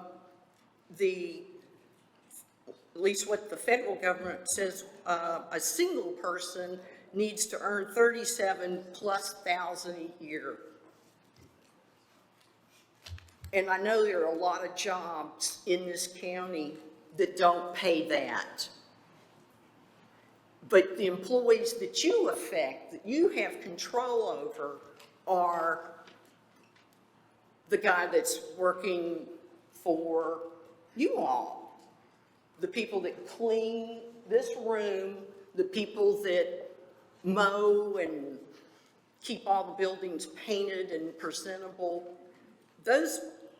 All those people you can affect by giving them raises. Another thing that I see that you would have some concern over is trauma. The officers that got to that man and saved his life with his arm cut off, that person there, those two officers were in a traumatic situation, and they handled it very, very well. And the turnover that you're seeing in the health department and social services is very high. It is a very stressful job, just like our police officers, our EMT, emergency staff. They need a in-house therapist like, tell me your name again. Artie. It would make the mental health of your workers here in the county feel like you all cared about them, their mental health. And when somebody has good mental health, they can do a better job. There's less calling in sick. There's less drug and other abuses that a lot of people turn to when they're stressed. So if you could find it in the budget to be proactive, give teachers in schools, the health department and social services only get about, on average, they say about 30% of the folks that really need it. So 2/3 of the people that really need the mental health services and the food and the education and all those services, they are not able to reach the people they need to. And I guess my time is up, but thank you for listening, and please give us some more time and give yourselves some more time.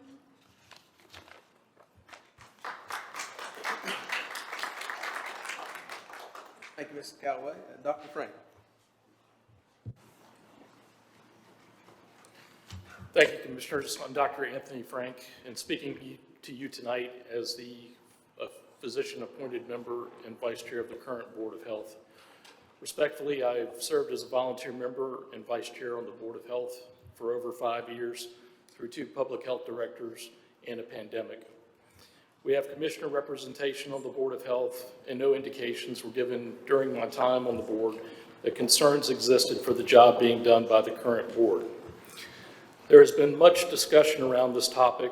We are still left with the question of what problems are the Board of Commissioners trying to solve with this proposed change of governance. Burke County has a high-performing health department and is recognized as a leader in the state with its initiatives. At the end of the day, the Board of Commissioners can continue to appoint a Board of Health free from political influence of medical and health decisions in our county, as in the current model, or make this change and become the Board of Health and balance the community's health decisions with the influence of re-election. Examples of these decisions for the community would include masking and vaccination policy, as in the recent pandemic. The current Board of Health at its most recent meeting made a unanimous recommendation to the Board of Commissioners for additional due diligence and a study of the options for this proposed change and the impact that this may have on the citizens of the county. The Board of Commissioners should strongly consider this recommendation from the existing Board of Health. Thank you.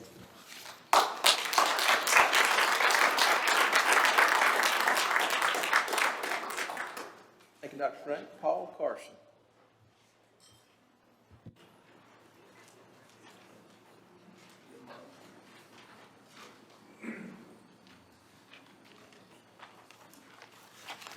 I'm Pastor Paul Carlson of 119 North King Street, Morganton, North Carolina. I care deeply for my community, and in that care for my neighbors, I often find myself in conversation about politics. And especially as a pastor, I have to find myself in conversations and sometimes even debate about where politics should be and where it shouldn't. There are many strong opinions about that topic, but one place I think we should all agree on is that politics, especially partisan politics, has no business in public health. I never want a political party making decisions for my health, my family's health, or my community's health. We should all be able to see how quickly that can go wrong. I've heard politicians say some really weird things. We need our Board of Health to stay outside of politics. When it comes to health, we need medical professionals, people who have been trained, licensed, and made careers around providing good medicine for their communities. Not for the sake of some election or partisan talking points, but for the sake of their neighbor. And when it comes to medicine, everyone knows that good medicine never tastes good. This is why I implore you to keep the Board of Health, a nonpartisan, non-political agency, free to give that good medicine for the sake of all, no matter how bad it might taste or how hard it might be for a political party to swallow. We need it. For the health of every single one of our neighbors, the Board of Health needs to stay free of political oversight. Thank you.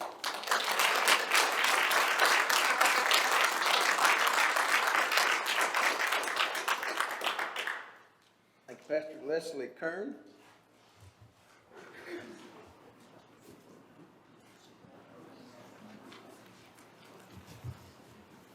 Thank you.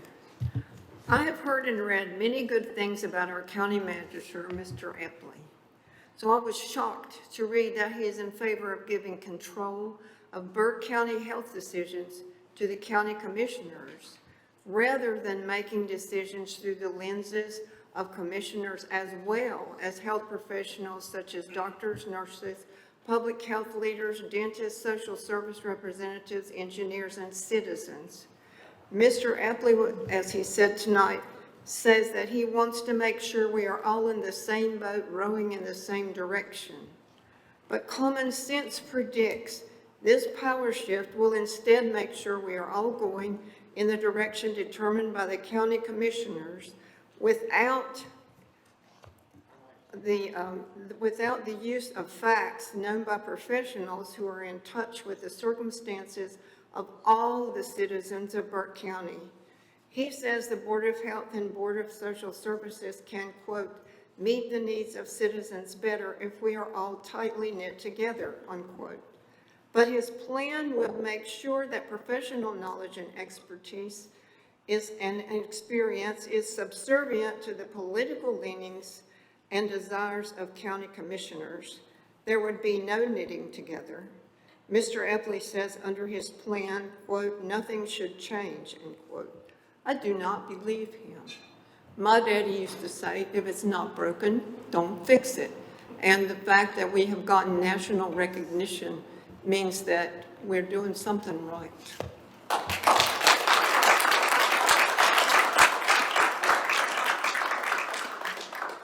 Thank you, Ms. Kern. Mary Charlotte.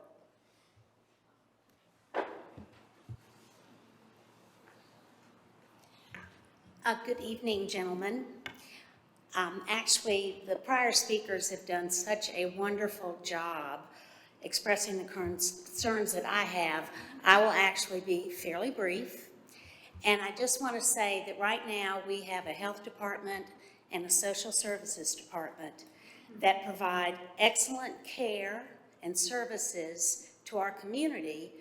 But I just want to remind you, a large part of the work they do is for our children, the most important, vulnerable, needy population that we have in our county. And to me, what happens to children is the most important thing that I do and that you do.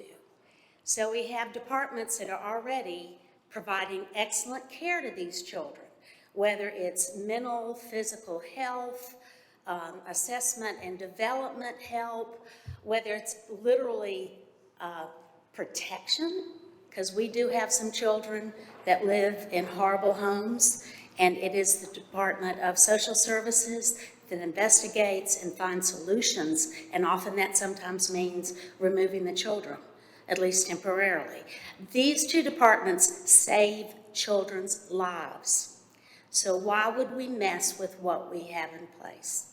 And it's been said beautifully by these other speakers, basically, if it ain't broke, don't fix it. Because all these other things are not worth risking that some child in our community does not get the help that they need. So I please ask that you consider that. They're the most important thing that we have here, and we have to take care of them. Thank you.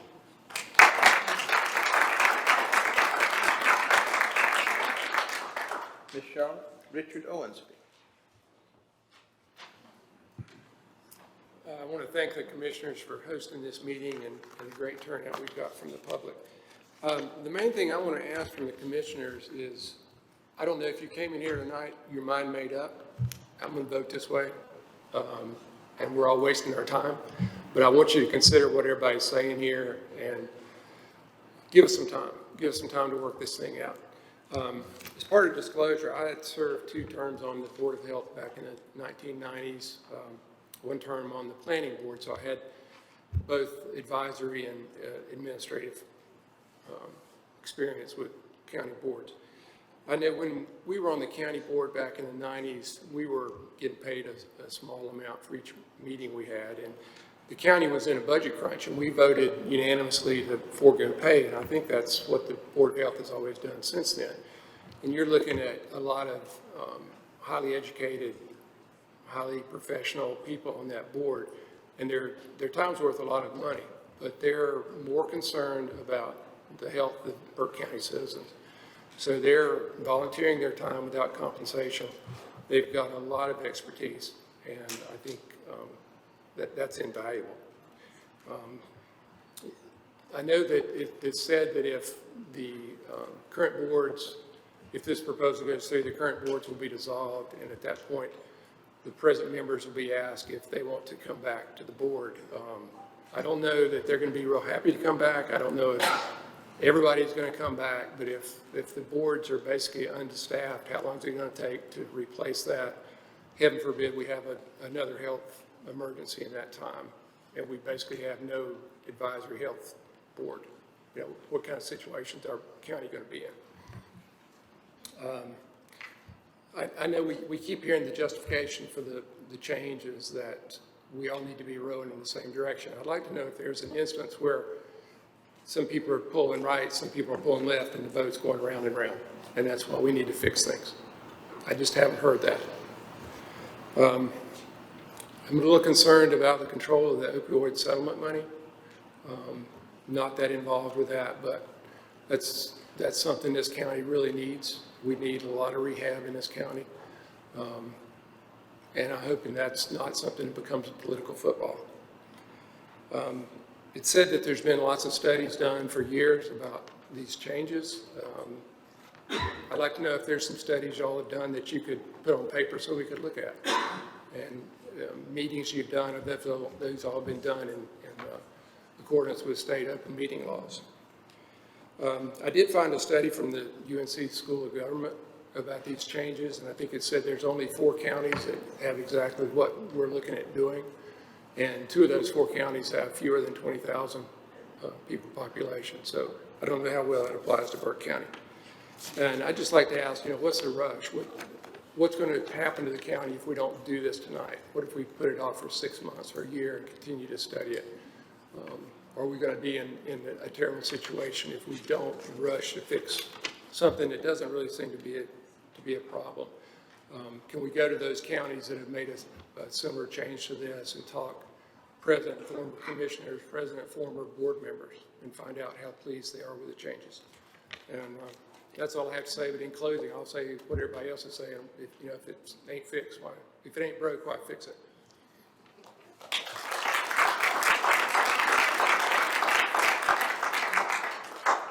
Thank you, Mr. Osby. Mary Charlotte Safford. Okay. All right, I think that's all the names that I have. Anyone else speak to this matter? All right. Start right here.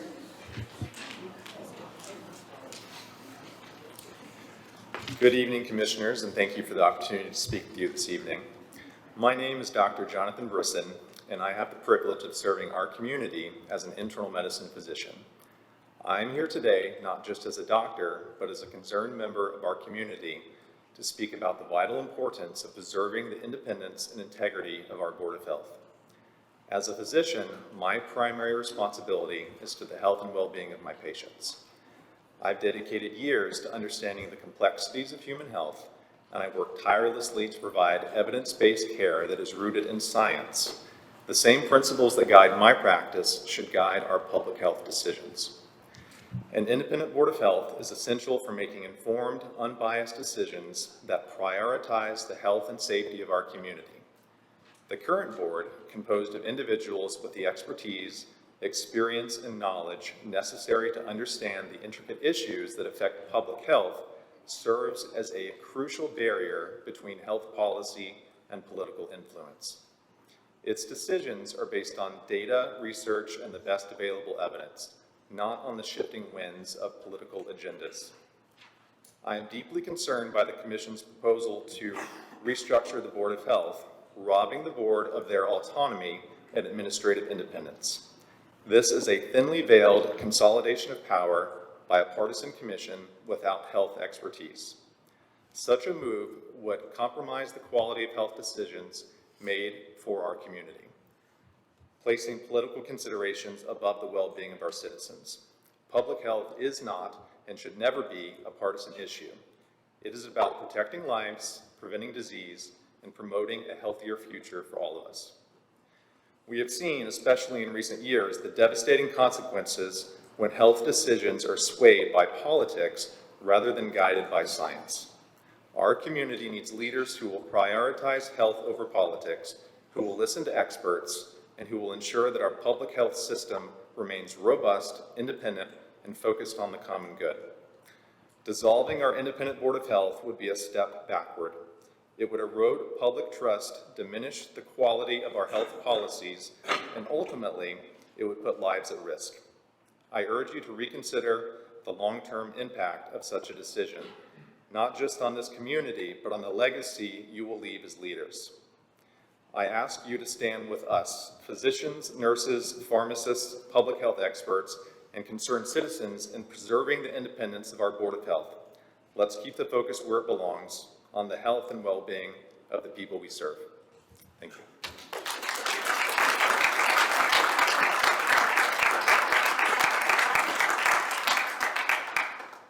Thank you. Yes. Good evening. My name is Jessie Stout, and I'm a pharmacist. I was asked to join the Board of Health at the end of 2022. While this may not seem like a long time, a lot of experience on the board, I do have almost decades of experience in healthcare. And as my dad, Richard, stated, I certainly do not do this for the money. I volunteer my time because I'm passionate about the health and well-being of the community where I was raised. I am proud to serve on this board because I believe in Danny and his staff and the amazing impact they have had on our community. My opinion on this matter is nothing against you all as commissioners, and as I'm sure you all do an excellent job on what you do on a daily basis. But I truly believe decisions that impact healthcare should be made by those who live and breathe healthcare on a daily basis. It is impossible to understand the impact of these decisions on patients if you are not in a position where you interact with patients. It is also challenging to fully understand the always evolving healthcare landscape without being a healthcare provider. Therefore, I strongly believe that the decisions that impact the health of those in Burke County should be guided directly by the current Board of Health as it stands. Thank you.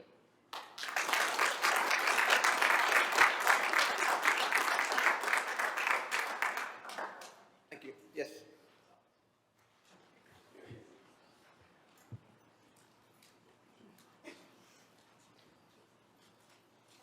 Good evening. I'm Nancy Wood. I live at 502 Willowbrook Drive in Morganton, and I am a social services board member for the past 4 years. I have a bachelor's and master's degrees in social work and have about 25 years worth of experience as a social worker.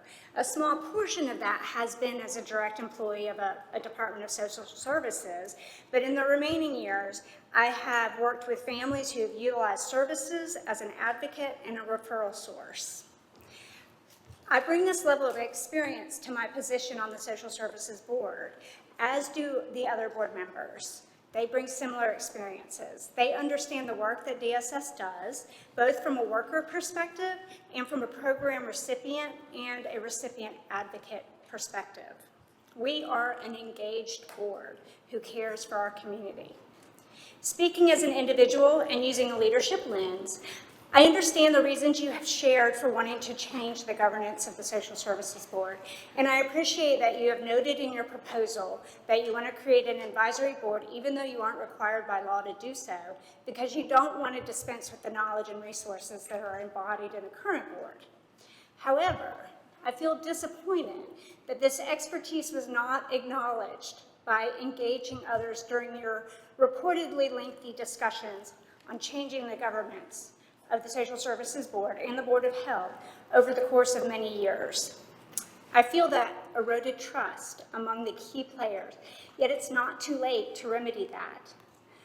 The proposed change is really not as common as has been suggested. There are 27 counties that have Board of County Commissioner governance, and 16 of those are consolidated. 11 of those are DSSs that are governed by the Board of Commissioners, and 4, as Isaac mentioned, are health departments that are governed. It's not as common. So I ask that you do not vote in favor of this resolution, and you allow the key players to engage in meaningful conversation and planning so that we can all truly row the boat in the same direction, rather than neglecting to have enough oars on board. Today, during the Social Services Board meeting, which was just this morning, the board approved a resolution with only one nay. I will read it now. A resolution seeking the collaborative approach to assess the governance, organization, operations, and effectiveness of the Burke County Departments of Social Services and Public Health. Whereas the Burke County Board of Commissioners has on its August 20th, 2024 agenda a resolution concerning the transition of administrative boards to advisory boards in a related public hearing, and whereas effective change management principles emphasize the importance of inclusive decision-making, stakeholder engagement, and gradual implementation, and whereas there's been a lack of meaningful consultation with the Departments of Social Services and Public Health Boards, leadership, employees, and clients who are knowledgeable about the unique needs and challenges of the populations they serve, whereas the rapid and unilateral nature of the decision-making process has created an environment of uncertainty and anxiety, and whereas the accelerated timeline and absence of proper stakeholder input diminishes the opportunity to fully assess potential unintended consequences of this restructuring, leading to decisions that could exacerbate rather than alleviate existing challenges. Whereas incorporating safety, collaboration, and voice will more effectively serve the community. And whereas the focus on rapid change rather than thoughtful transition, engaging all parties, reflects a pattern that is inconsistent with best practices in both governance and human services management, raising serious concerns about the long-term impact on community welfare. Now therefore be it resolved by the Burke County Board of Social Services that the Burke County Board of Commissioners is requested to refrain from approving resolution number 2024-17 at its August 20th, 2024 meeting. The Burke County Board of Commissioners is requested to engage with the Boards of Social Services and Public Health, along with the respective directors and county manager, over a 60-day period to develop a collaborative and transparent approach to assess the governance, organization, operations, and effectiveness of these departments. The Burke County Board of Commissioners, along with the Boards of Social Services and Public Health, the respective directors and county manager, are asked to engage in this collaborative approach in good faith and to support and implement the findings and conclusions reached through it. Thank you very much.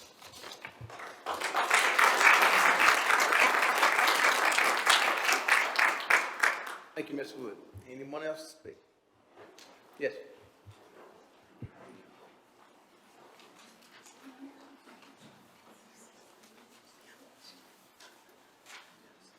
Gentlemen of the board, ladies and gentlemen of the room, thank you for this opportunity to speak. My question is one that I don't believe I've heard worded in this exact verbiage. Please state your name, please. My name is Jonathan Poteet. I'm a lifelong resident of Burke County. My question mainly is, how do the citizens of Burke County, the taxpayers, directly benefit from an expansion of the county's government? It just doesn't make sense to me why the county should be in charge of the public health. It should be left to third party, impartial. And gentlemen, take this as no attack on any one of you, not personally. But I speak for myself. I don't know how many people in this room I speak for when I say this, but I do not trust any of you to be able to remain impartial in your decisions if this resolution is passed. Thank you for your time.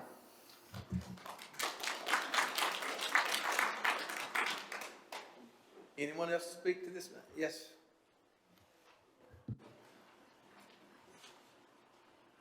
Thank you for the opportunity, commissioners and community.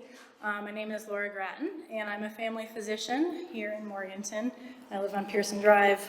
We moved here from the West Coast. I am very proud of this community. We plan to stay here. My children are here. We go to school here. I love this community. I was part of a health department on the West Coast when I was there, and I sought to become part of the health department here. Thank you for appointing me a few years ago as commissioners. I'm in private practice here full-time. Our group has 11 physicians. 10 of us live in Burke County. Not everybody can say that about their small communities. Several other physicians were previously on the Board of Health. We've had discussions about this informally in our clinic, and they're just concerned that this decision is being made very quickly. And so this is my life's work.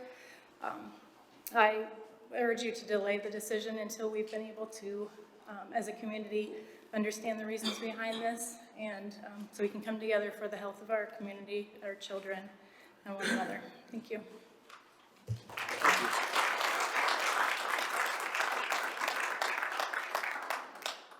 Anyone else speak to this issue? All right, seeing here no others to speak, I'll close the public hearing at this time. And just before I open the floor for a motion from the board, I want to make just a comment or two on behalf of the board, and first of all say that this board is very appreciative to the work that has gone on with the Board of Health and the Board of Social Services. And the consideration of this item is in no way an indication of a dissatisfaction to any of that work. That work has been great, and we are very much appreciative of that and support it 100% in everything that has been mentioned here tonight as the work of those professionals. As this proposal is considered, I would remind you it's part of the resolution that those boards would be immediately set back tonight in their advisory capacity. So there would be no time frame that would be left unmanaged or uncovered if this goes forward tonight. So with those things said, I think I had one other item I wanted to mention. Ms. Logan mentioned in her comment that if there was any other reason than doing things better, then we shouldn't do it. And I appreciate that, and I would simply say that that's the only reason this board would consider making any change like this, because we do believe that perhaps there are better outcomes, better things that we could do if we worked more closely together. So that's certainly the objective. There's no objective to not do better. We think both departments are doing great work, but we think we might do things better. So that's the reason we've considered these other options tonight. So with those comments, I will open the board for any comments before we take a motion.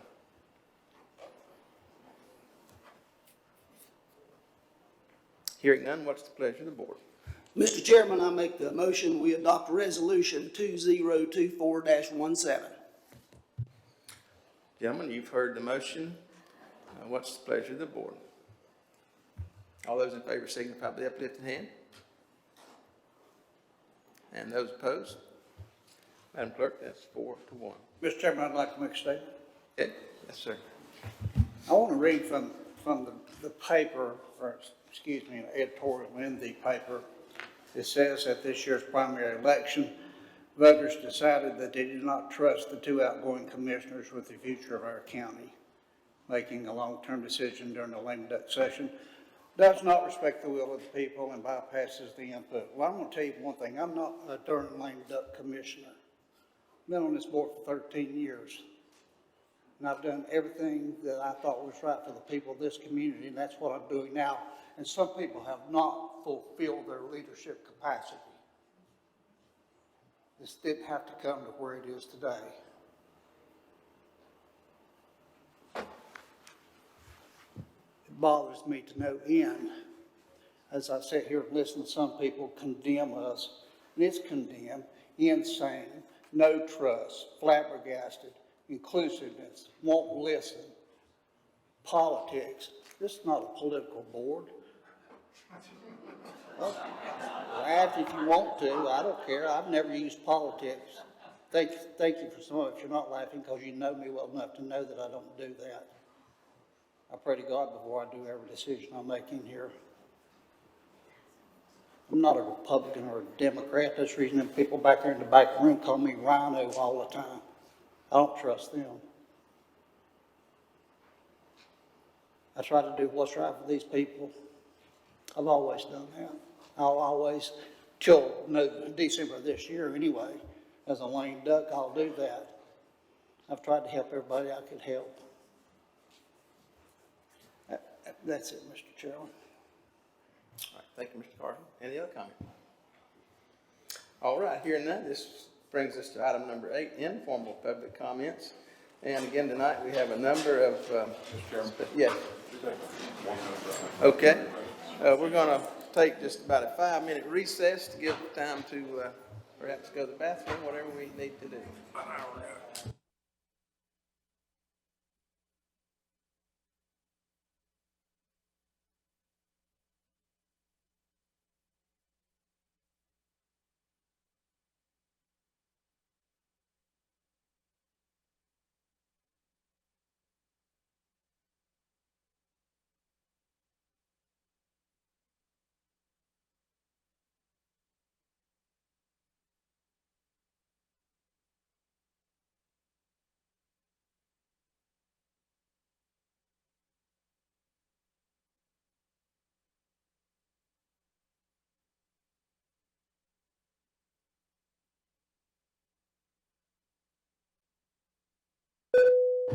Okay, ladies and gentlemen, I'm going to call us back into session. This will bring us to informal public comments. And again, we have a number of public speakers tonight, so I'm going to hold you pretty tightly to the 3-minute time frame. So we'll begin with Roxanne Reed.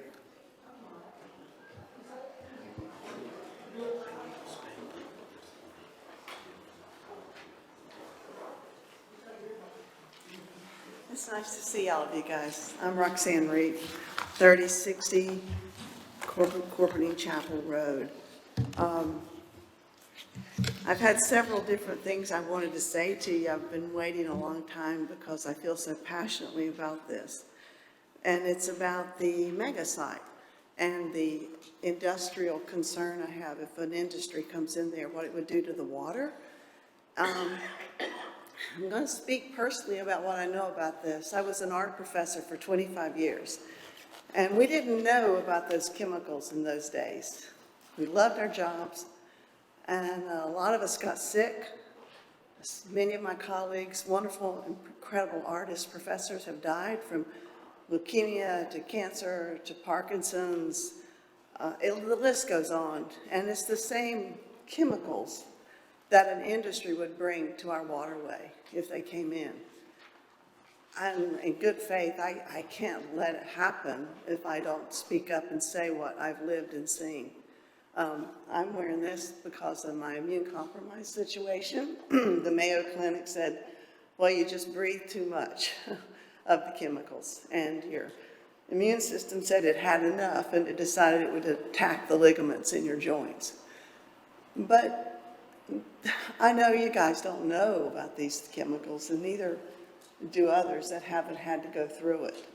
And that's why I've kept such a keen eye on it, because I just bought land here to move back because of the water and because it's so clean here. I've lived in areas where there's so much arsenic in the water on the eastern coast of North Carolina that you can't drink it. I've lived in Charlotte, downstream on the Catawba River, where the air is so toxic it peels the chrome off of your car bumpers and your bikes. And I was born in Grace Hospital.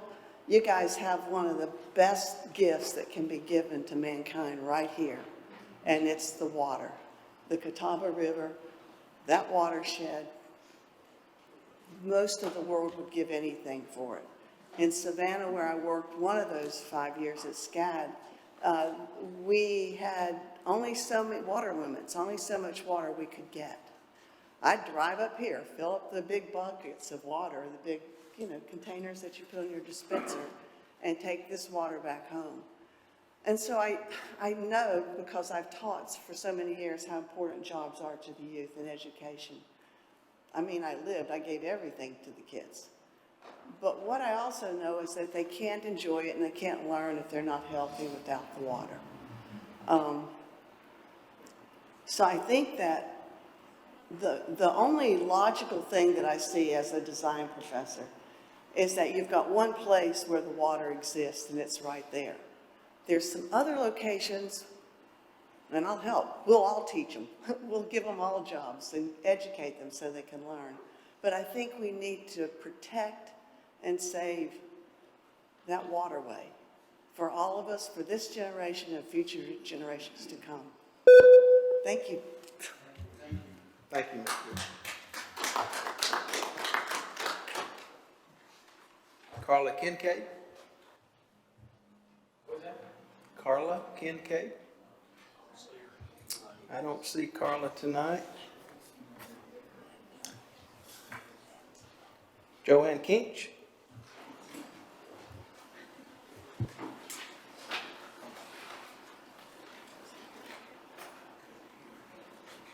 Hello, I'm Joanna Kinch, and you guys have all heard me over and over and over again about the mega site, and I just want to backtrack a little bit because I'm here to talk about several points from Mr. Ebley's presentation a few weeks ago.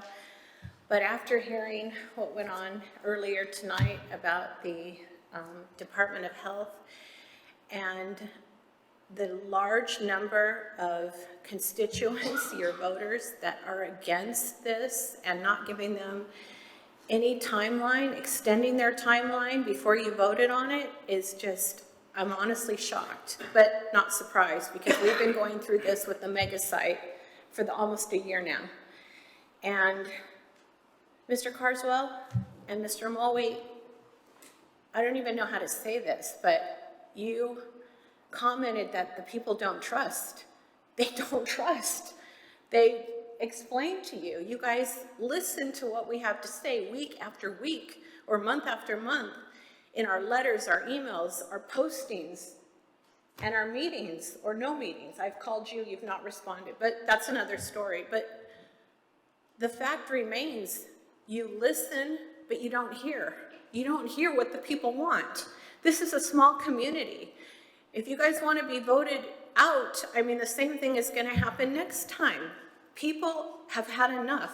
You're supposed to listen to the will of the people. They don't want micromanaging the health department. Why did you vote for it?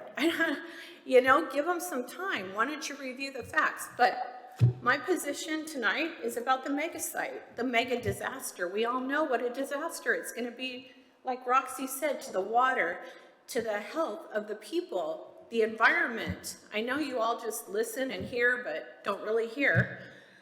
But, you know, we're not going to give up on this. We've got people that are fighting for us, and we're going to continue the fight.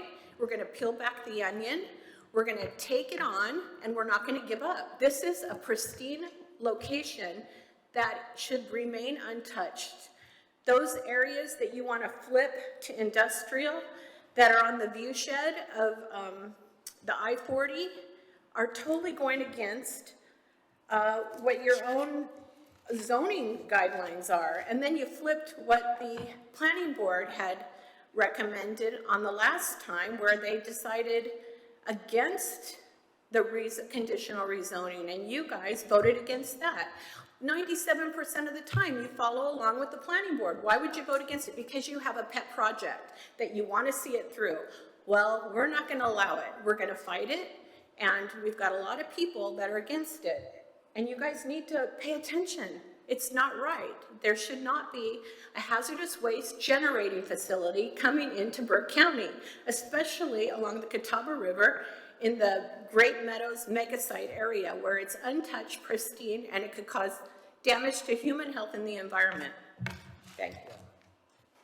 Thank you, Ms. Kidd. Ann Chapman?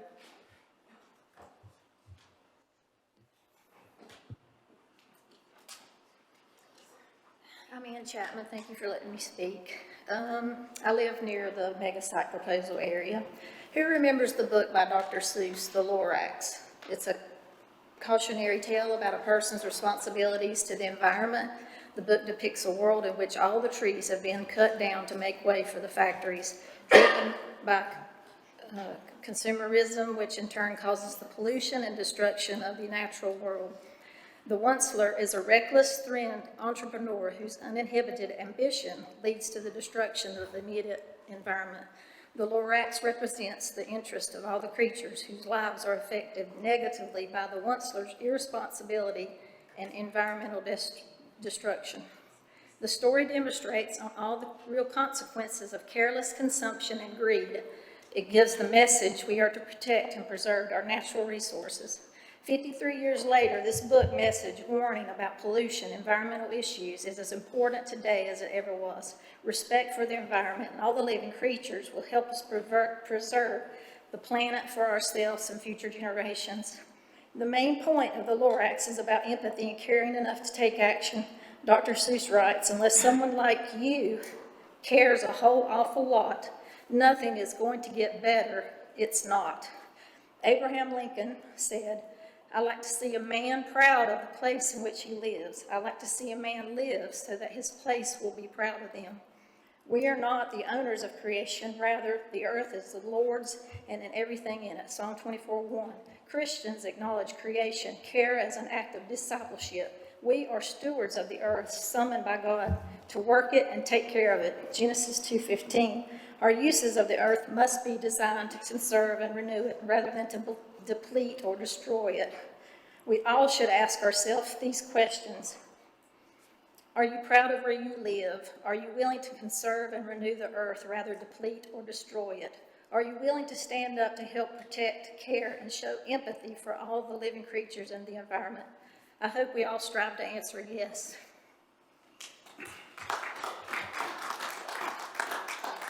Thank you, Ms. Chapman. Luke Harrell? Good evening, gentlemen. My name is Luke Harrell, and this evening I believe that I'm speaking on behalf of Bell Farm, Sawmill Road, and Snow Hill Church. I agree with what everyone is saying about the water and wildlife, that it can hurt. What I'm going to try to point on right now is what y'all spoke about with the employment, how y'all are wanting to bring in more jobs. I agree. It's the growth of our county, and we need it. However, how are you going to bring in more jobs and not be able to fulfill the ones that are already needed? There's already plenty of businesses that are already out here that need employees. If there was people around here that wanted to work, those businesses would not have unemployment. They would not need somebody in the warehouse. They would not need a cook. They would not need a driver to deliver things. So how are you going to bring something else in that's going to take a few hundred, maybe 1,000 employees, which would be great if there was people that were needing work. But the people that are not working are not going to work. We already know that with everyone. If you give somebody something, they're going to take and run with it, or they're going to destroy it. This right here, all it's going to do is create business for people outside of this county. As a lot of y'all spoke at our last meeting, he said that there was a lot of people that had come, that were driving 30 minutes to an hour to come work in here. That's great. But their county needs business also. I bet there's plenty of employment that would be there that might be closer. And maybe people here that are driving 30 minutes away. Well, why don't you look at people or businesses around here that need employment? I know our company does. I know plenty of companies that do, that need people to work. So how are you going to bring in a business that is going to need to fulfill a few hundred employees that we don't have any? The people that are here that are not working are not going to work. Now, I agree with people that are coming up through high school like I was. I didn't know what I wanted to do. I didn't go to college, but I found out I tried lineman work. I tried working in a mine. I went to the Marine Corps, but I found out that I wanted to come back home. And I did, and I work in Burke County. But I do not think that a mega business, well, not a mega site, but a large business that this would be, I don't think this is a good fit for Burke County. I think that small businesses, maybe 50 or maybe 100 less people of employees is what we need in this county, like we already have. For instance, the Drexel Furniture Company is torn down. All it is bricks and concrete that's sitting there right now. Why don't we pursue that land? Why don't we clear that off and build up a new company right there? That's already land that is kind of looking terrible right now. The earth moving that it would take to fill in this land that y'all were speaking of would take a lot of money and a lot of time. This is not dirt moving, that is earth moving. I have hunted and walked that land my whole life. It is straight up and straight down, all the way through. How are you gonna fill a 200-foot crater that's 500 foot wide? That's just metric tons of dirt that you're gonna have to bring in. Why would you do something to that? Then it'll take a year to take a D11 dozer right over here to Drexel, clear it off, slap a new company right there, and that would be perfect. That would be not as an eyesore. That would give people here, if they didn't want to travel so far, they would have a company to go to right there. That would be a totally better place. And it would not harm the environment. It would not put an eyesore on a lot of things. And it would not have a 150-foot buffer, which is only a half of a football field. If it is full-grown land, you can look straight through 100 yards of woods. Thank you. Thank you, Mr. Harrell. Danny Kinch.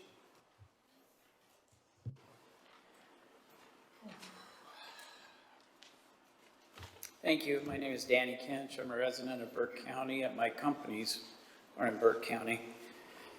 When I think of this mega site, I think of an old saying and a quote that we all know, and that's that those who do not remember the past and acknowledge the past are condemned to repeat it.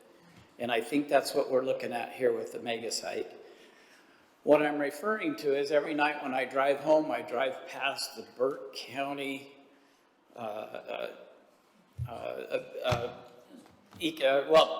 the site on Cathy Road, whatever you call it, the business park. I actually went there about 12 years ago when I brought one of my companies here. And instead I rehabbed an existing old furniture place. But that's beside the point. So 20 years ago, Burke County Development started pumping millions of dollars into 83 acres that they clear cut 20 years ago. Recently, we put up this real attractive water tower. Again, millions of dollars over the last 20 years. We've had 83 acres of industrial sites sitting there for 20 years, and nobody's come in. We don't have one building on there. We have a pad.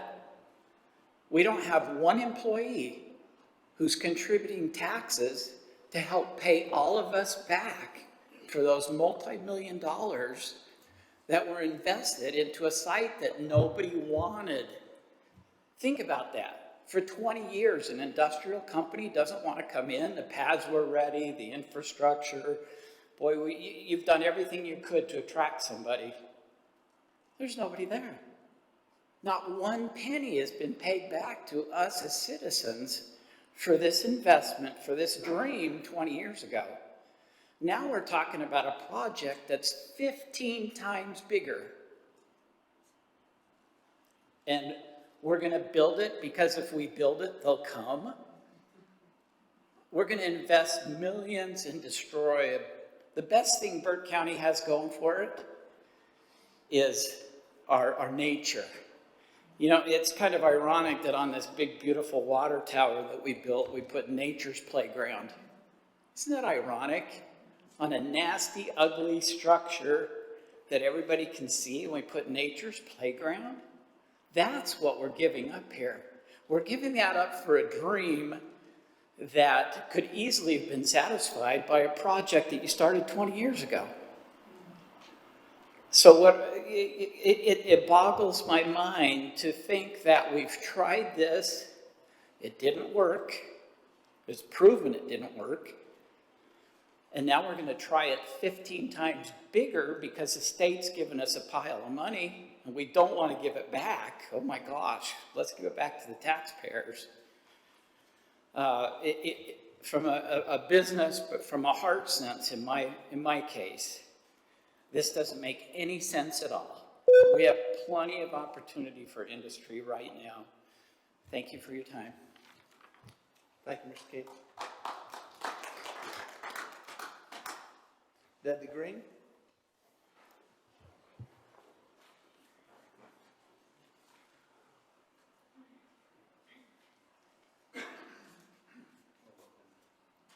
Good evening, Commissioners. My name is Dudley Green. I'm from Western North Carolina. My parents moved up here from Charlotte in 1960 and bought a boat dock at Canal Bridge from the Red Loaner from the World War I veteran. My dad was a World War II veteran. And I was raised in that rock house. I've seen a lot of change at the lake. Some of it good, some of it bad. But you've been selling this county as nature's playground for 25 or 30 years or more. Now you're switching horses in the middle of the stream. You got $36 million almost from the state. Why don't you use this to fix some of the problems you talked about tonight? No, you're going to throw it away. Who knows how much you're spending on this property. You haven't given an end price tag yet.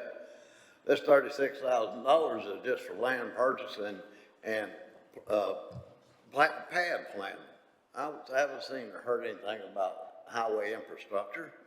You're not going to do anything for the intersection of 40 on Dodgerville Road or 70. You're just going to make it a congested mess. You're going to kill some people. You've advocated your responsibility as elected officials to Mr. Wood. He has no accountability to us. He's not an elected official.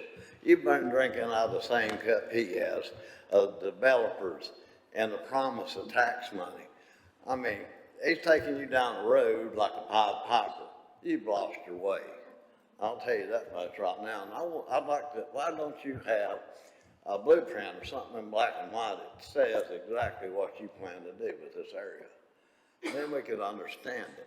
No, you don't have that. You're either incompetent or don't care or hiding something. That's the way I feel about it. You're not being honest with the people of Burke County. And it's just the boondoggles all this place is going to be up there. And speaking of Mr. Woods, I looked at BDI's 990 IRS form, and their salary and compensation for employees that on part one, their summary is $386.06. And from part of what I can tell by that form is Mr. Wood himself made $176,000. He said right here in this form, he said nobody there got a salary. Is he not the chairman of the board and the CEO of BDI? He's not getting money. He's getting over $170,000 compensation. That sounds like a damn good chunk of change to me. And you don't care about it. And you turn it over to him. I mean, I want to see accountability for every penny of this almost $36,000 that's being put into this project. And it needs to be above board and out of Mr. Wood's hand. It's your gentleman's job to take care of this county, not his. We don't need this mega disaster up there. You're not calling it a mega site anymore. It's Great Meadows Industrial. Same difference, different name. And that's all I got to say now since I'm out of time, but I'll be back. Thank you, Mr. Green. I believe that's all the names I have. Madam Clerk, you concur with that? All right. All right, this brings us, thank you for your time tonight. I know it's been a long night. Appreciate you hanging with us through this time to make your public comments. This will bring us to item number 9, consent agenda, and I'll recognize the county manager to review these items. Mr. Chairman, very short consent agenda. Item 1 is to a recommendation to appoint Commissioner Randy Burns to an open seat number 1 on the Valdez Economic Development Investment Corporation Board for VEDIC.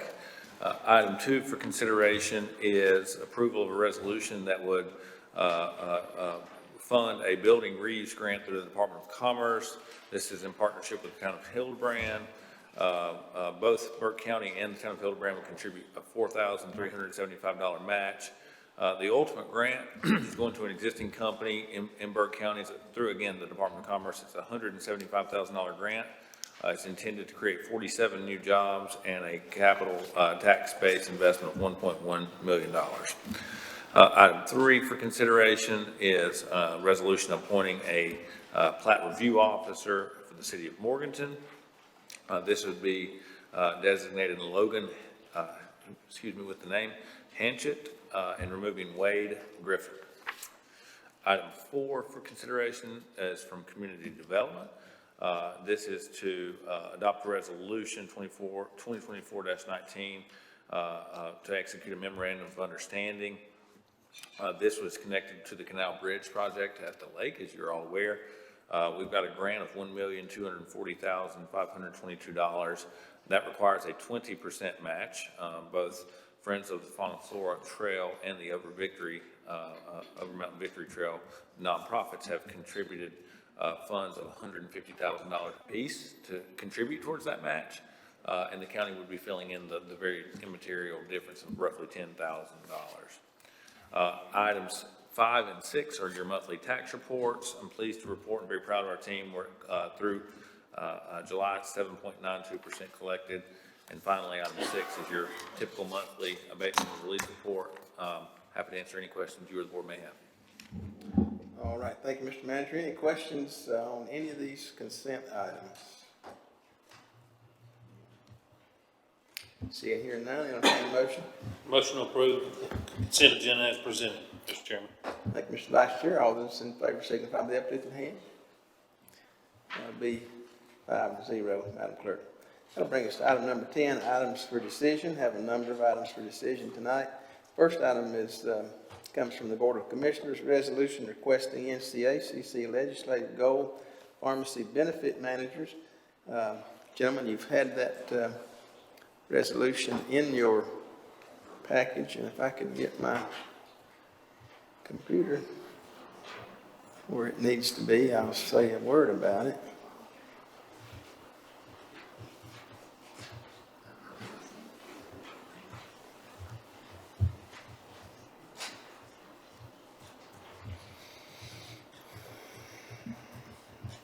Mr. Chairman, I'd be happy to talk on this. If you got it, please do, sir. Burke County has 8 independent pharmacies that provide essential health care services to the county, including access to medications, patient education, and personalized care to the customers. Current practices of the pharmacy benefit managers, known as PBMs, have led to financial pressures and operational challenges for local independent pharmacies, threatening their sustainability and reducing access to critical health care services for the residents of the county.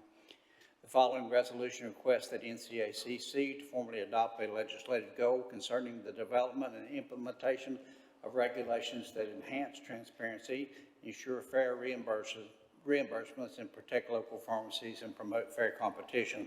In essence, what the PBMs is doing is putting local pharmacies out of business and try to privatize to big pharmacies where people can't go to a local pharmacy and get prescription medicines at a reduced rate. Mr. Chairman, I make a motion that we adopt resolution number 2024-20. Thank you, Commissioner Carswell. I'm still not there, so I appreciate that. Gentlemen, you've heard the motion. All those in favor signify by the uplifted hand. And Madam Clerk, if you'll relay that tomorrow to our folks at NCACC so we can meet their deadlines on that item. Second item comes to us from the county manager, approval of lease for EV charging station at the Foothills Education Center. Mr. Chairman, this is a request from the city of Morganton. There may be an optic here to help guide the conversation, but they've reached out to us. The city of Morganton received a grant from the North Carolina Department of Environmental Quality. It was roughly $117,000. They required them to place 2 DC fast chargers within a mile radius of I-40. They reached out and asked for a permanent easement that will, it'll only be 2 charging stations. It will not be marked for any logo. They've asked for an easement of 5 parking places simply because of repair and install area around, but only 2 parking places will be marked EV. The other ones will be free to be used for any customer or citizen who parks there. This is the survey of the 5 parking places, and I've highlighted in yellow where they are.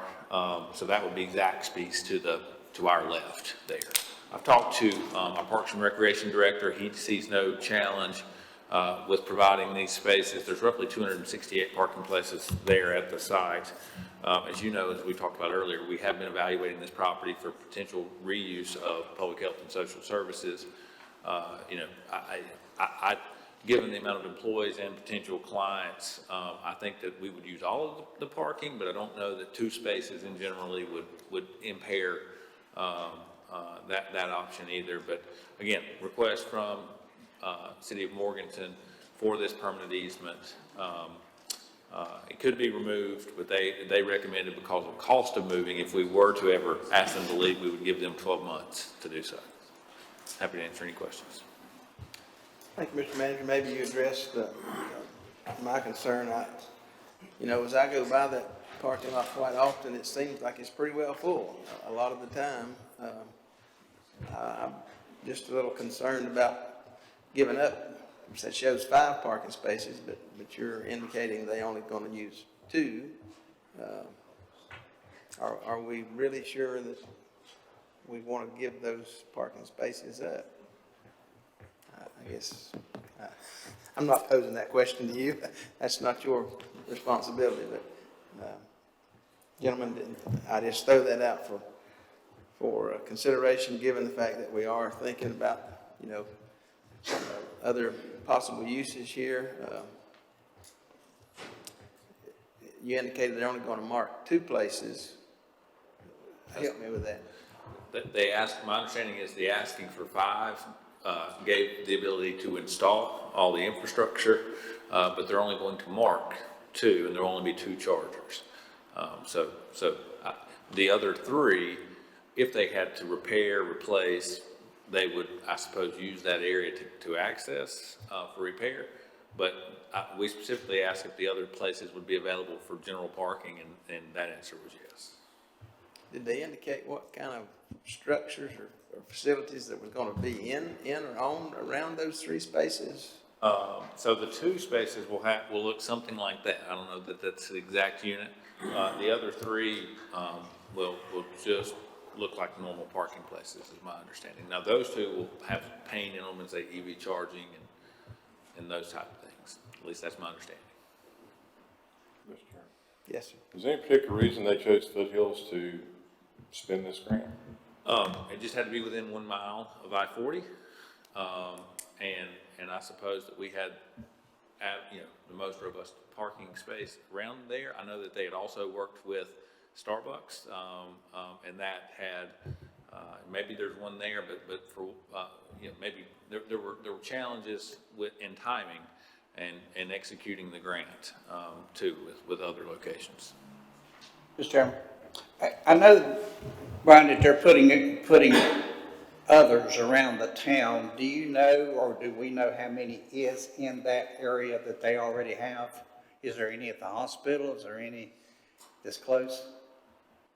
I've heard those data points, but I would be hesitant to try to share them off the top of my head. I'm not 100% sure. I'd be willing to give them to.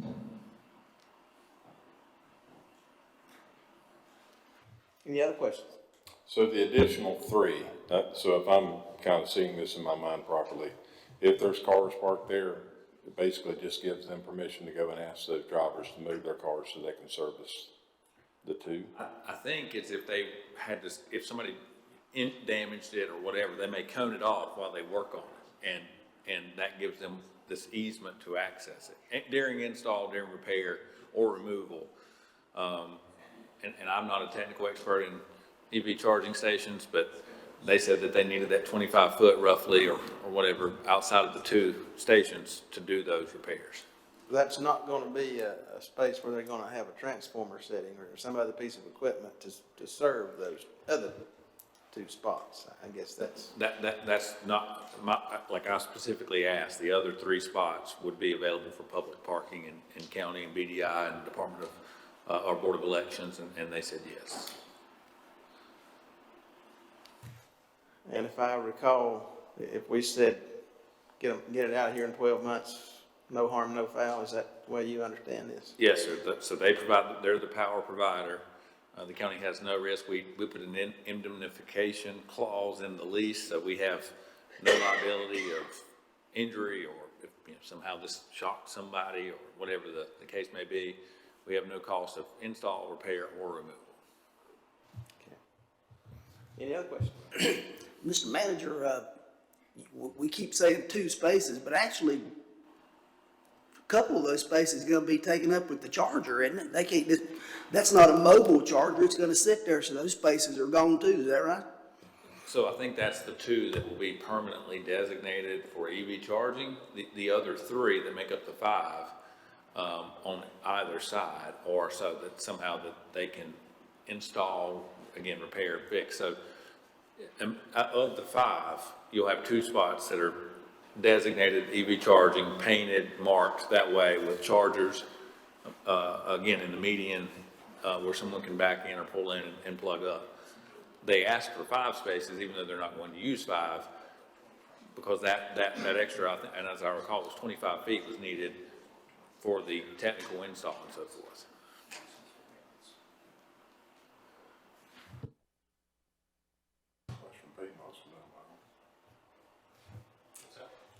So Western Piedmont Community College is within a mile of interstate. I just wonder how they decided here. I'm happy to ask those questions. I'm sure it was traffic count. I'm not sure if it had to be exit 105 or if it could be other access points off of I-40. Their communication to us was that it had to be within a mile of 40. They had, I believe, started with Starbucks and ran in maybe to some challenges. And because of the, I suppose, at least the appearance of adequate parking at Foothills and the relationship with the county, I imagine that's how we were approached. So Brian, are you saying so if we decide in the future that we want those spaces back, we do have a way to get out of it? Yeah, that's right. Within 12 months? Yes, sir. Did they consider the upper parking lot, the overflow lot that's behind the medical buildings? We talked about that, and we looked at that as additional parking for us down the road, should we need it. I've asked our team to evaluate that. I don't know if they looked at that, and if the grant requires it to be, have some type of visibility or optic or be close to the road. I'm again, happy to ask those questions. I haven't asked those yet. If we've got a 12-month out, our planning process for our future plans are not going to happen in that period of time. So if something does change, if we decide to use this as an option, by then this agreement will be expired. And certainly nothing prevents our employees or our customers from using that as well. Other question?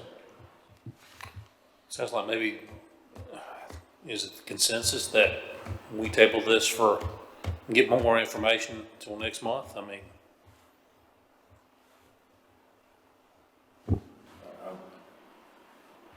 I'm good either way. I'm good either way because we're 12 months out at least, and it won't interfere with our future. And if it's the board's decision, I didn't mean to cut you off, Commissioner, if it's the board's decision to not act now, may ask for authorization to answer these questions along with the county attorney and report back to the board, because I think they have a deadline with the grant. They have to accept it or not. and it'll likely be before your September board meeting. We may could do it pre-agenda as a decision item if you wanted to bring it back then. But I think 30 days, as I recall, may be a bit of a challenge for them. Can we modify the motion to say for a period of 12 months? For the Like, lease? for example, to approve the easement agreement between the city of Morganton and Burke County for electric vehicle charging facility and Foothills Higher Education Center's parking lot for a period of 12 months, because that's how long the agreement's good for, right? It's a permanent easement, so the easement stays in place unless you terminate it. Okay. I'm good with it. When you say permanent easement, and I read some of that terminology, Mr. Attorney, can we revoke a permanent easement? Or do we need to put some language in for that purpose? Well, it is permanent until revoked. You have a right in this proposed easement to terminate it at any time with 12 months' notice. So while it says permanent, it's only permanent as long as you let it be, or as long as they let it be. They may not want it for more than, say, 4 or 5 years, and you come into work one day and they've taken them out. The 12-month timeline is a city ask too. That's not a grant requirement. So if the board was more comfortable with less, again, it was the cost of moving it. If this board decided we want these to be moved, the cost to do that was high enough. That's why they asked for more time. But if this board's comfortable with less time of notice, that is something you could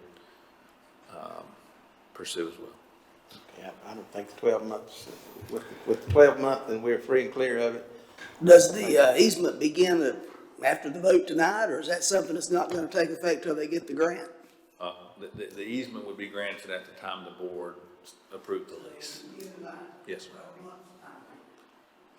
Again, the easement would be until you revoked it, but yes, if you approve the lease tonight and then tomorrow ask for it to be removed, they would theoretically have 12 months. Yeah. After it's signed. Yeah, yes, sir. Yeah. Okay.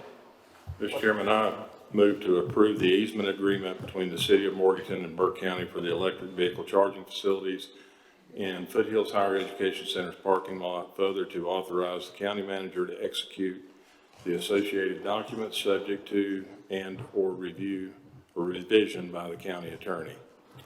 Thank you, Mr. Burns. Gentlemen, you've heard the motion. All those in favor signify by the uplifted hand. 5-0. All right, thank you very much. Item number 3, county manager approval of funding for professional services to oppose Charlotte Water's IBT request. Mr. Manager. Thank you, Mr. Chairman. As you're all well aware, the region, the Catawba River Basin region, is building a coalition to challenge Charlotte Water's interbasin transfer request and application. We know that that's a request to transfer an additional roughly 33 million gallons a day from Catawba River Basin to the Yadkin River Basin. We are fearful that that'll have an impact on water quality as well as capacity for housing and economic development. The Council of Government, which Commissioner Burns is the vice chair of, has taken a lead role in that, and of all their members, they've put together a funding list, and I think we have an optic of that. Burke County's portion is about 32,000. You can see there, or 28,000, excuse me, I apologize, and that's a product through a formula they've estimated cost for marketing, cost for legal services, cost for engineering services, cost for advocacy to lawmakers, to again try to reduce or stop this petition for an interbasin transfer. They've allocated the estimated cost for those services based on population per capita and then the size of your water sewer fund. And so again, you see all of the contributors, and Burke County is being asked to contribute $28,279.11. That doesn't have a fiscal impact. We have, we can afford that at the board's discretion from reserve funds and from unprescribed, unreserved contingency accounts. And so the request before you is to approve, deny, or change this request from Western Piedmont, from the COG for the contribution for professional services. Okay, thank you, Mr. Manager. I think maybe you're looking at the wrong line or number or something, because the number I see is 32,128. That's what I had. Apologize, that's what I had in my mind. And, but I do know, I've talked to Mr. Starr, and they did recalculate it, so I'm wondering if what's in our packet was the original and this is the modified. But regardless, it's either 28,279.11 or it's 32,121, which is also the number I had in my mind. Does that say 28 up there? That number, I believe, says 28,279.11. I certainly can't see that number. Okay, so what number do you propose that we? Maybe a number not to exceed 32,121, and that would cover if it's this. Any questions on this item, gentlemen? Entertain a motion. Mr. Chairman, it sounds like if Charlotte and Mecklenburg has their way, we won't have to worry about Lake James getting polluted or anything, because it'll be gone. So therefore, I make a motion to approve an appropriation to the Western Piedmont Council of Governments not exceeding $32,121.38 for professional services related to opposing Charlotte Water Basin's interbasin transfer request. Thank you, Commissioner Smith. All those in favor signify by the uplifted hand. That is 5-0. Thank you very much. Item number 4 comes from the Tax Department. We'll hear from our Tax Administrator, Mr. Richards. Come on down, John. Good evening.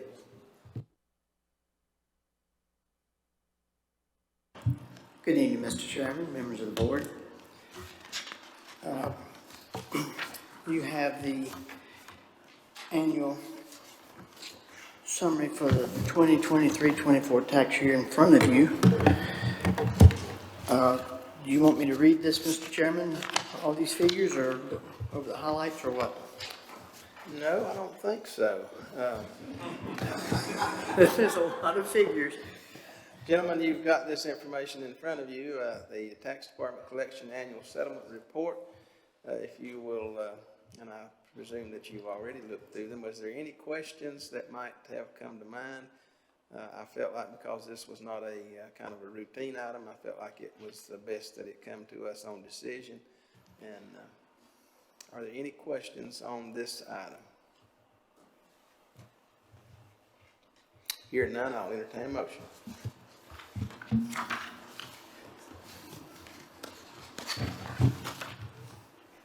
Mr. Chairman, I move to accept the tax collection settlement report for 2023-2024 as presented. Thank you, Mr. Vice Chair. All those in favor signify by the uplifted hand. 5-0, Madam Clerk. Item number 5, order to collect 2024 taxes. This also comes from our tax administrator. Okay, thank you, Mr. Chairman, members of the board. This is also the charge to collect delinquent taxes as well. And so for the county and taxes, other charges is $1,425,694.92. All other jurisdictions for taxes and other charges is $192,898.09 for a total of $1,618,583.93.01. Okay, gentlemen, you've got that in summary in front of you as well. Since I didn't ask him to read all those pages of folks' names on that last one, are there any questions on this item on this summary? Mr. Chairman, I make a motion to order the tax administrator to collect the current and prior year's delinquent taxes on real and personal property, and further to authorize the chairman to execute the order on behalf of this board. All right, thank you, Mr. Carswell. All in favor of that motion, signify by the uplifted hand. That is 5-0. All right, this brings us to item number 11, reports tonight. Let me just give you a few reminders. Before I do that, we'll start down here with Miss Margaret. Miss Margaret, you got anything for us tonight? I do. Several of you got emails today from our audit firm with some letters attached. It is legitimate, and if you would please fill those out and return them, we would appreciate it. Thank you. All right, thank you, Mr. Attorney. Nothing from me tonight, thank you. Sir, Madam Clerk. No comments, thank you. Thank you, Mr. Manager. I'll be very brief. I've distributed to each board member an operational capacity analysis. It lists about 70 items across every department. Every department in county government is included except for one. And it ranks all activities from projects, policy deliverables that we're working on across county government outside of our normal day-to-day job. So example, it doesn't say tax collections, it's collecting taxes, but it would be them managing software conversions and doing some other project deliverables. I'm very proud of that work. We worked hard on it. It's about 30 pages. And I think it's indicative of the hard work that the county staff are doing. So I'm very proud of our entire team for putting that together. All right, Mr. Smith. I don't have anything to say except in honor of Marty Queen and Briscoe Darling, I'm ready for a bed and a Bible. All right, thank you, Mr. Smith. Mr. Burns.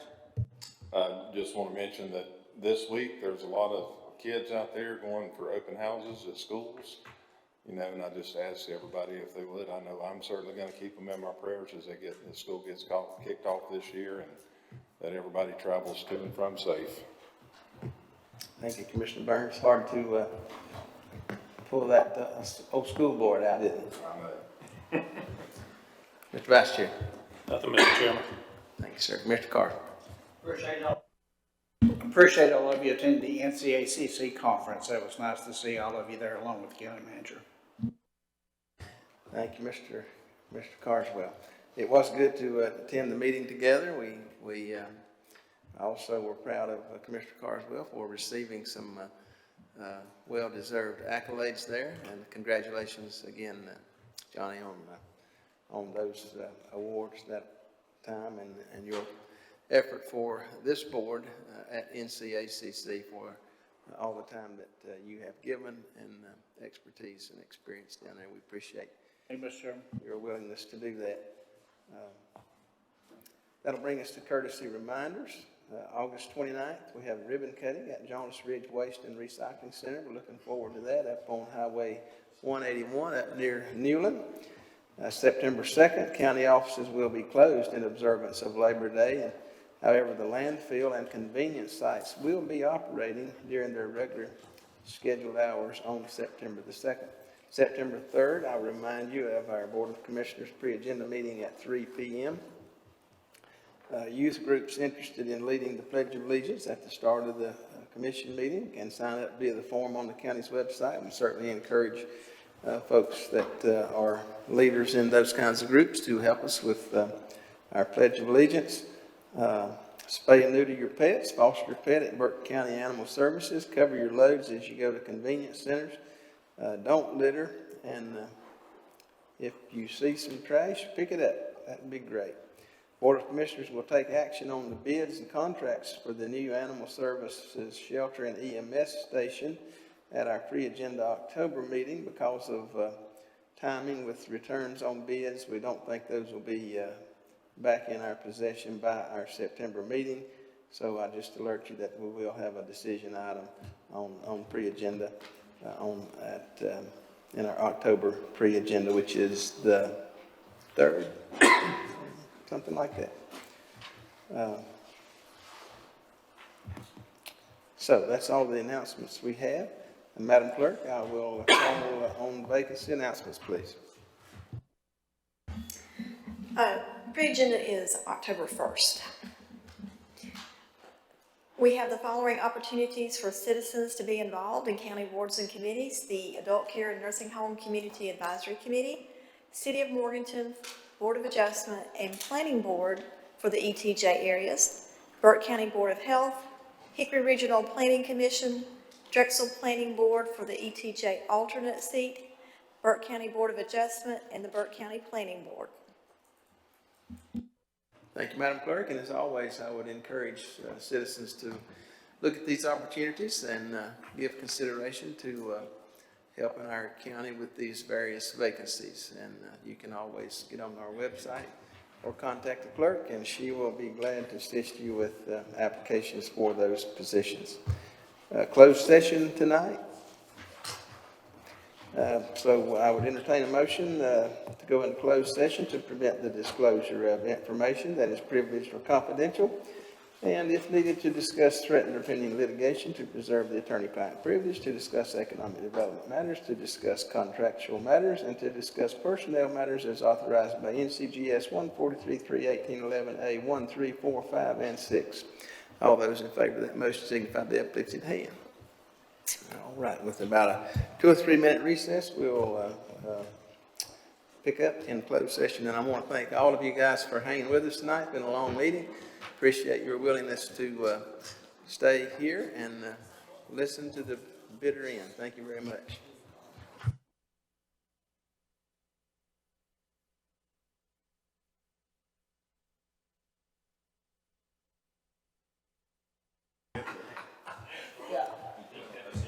Okay, we'll call ourselves back into session. Do I hear a motion to come back into session?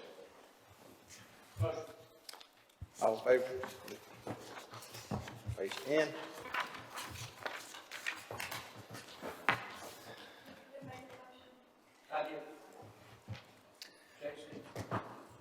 All right, coming out of closed session, back into regular session, I'll make the announcement that action taken in closed session was 12 sets of closed session minutes for 2022.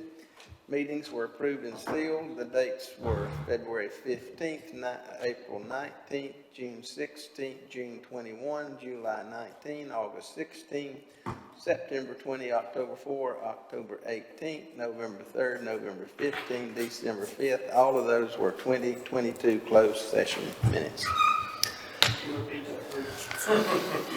I'll entertain a motion to adjourn. So moved. Mr. Chairman. All in favor, raise your hand.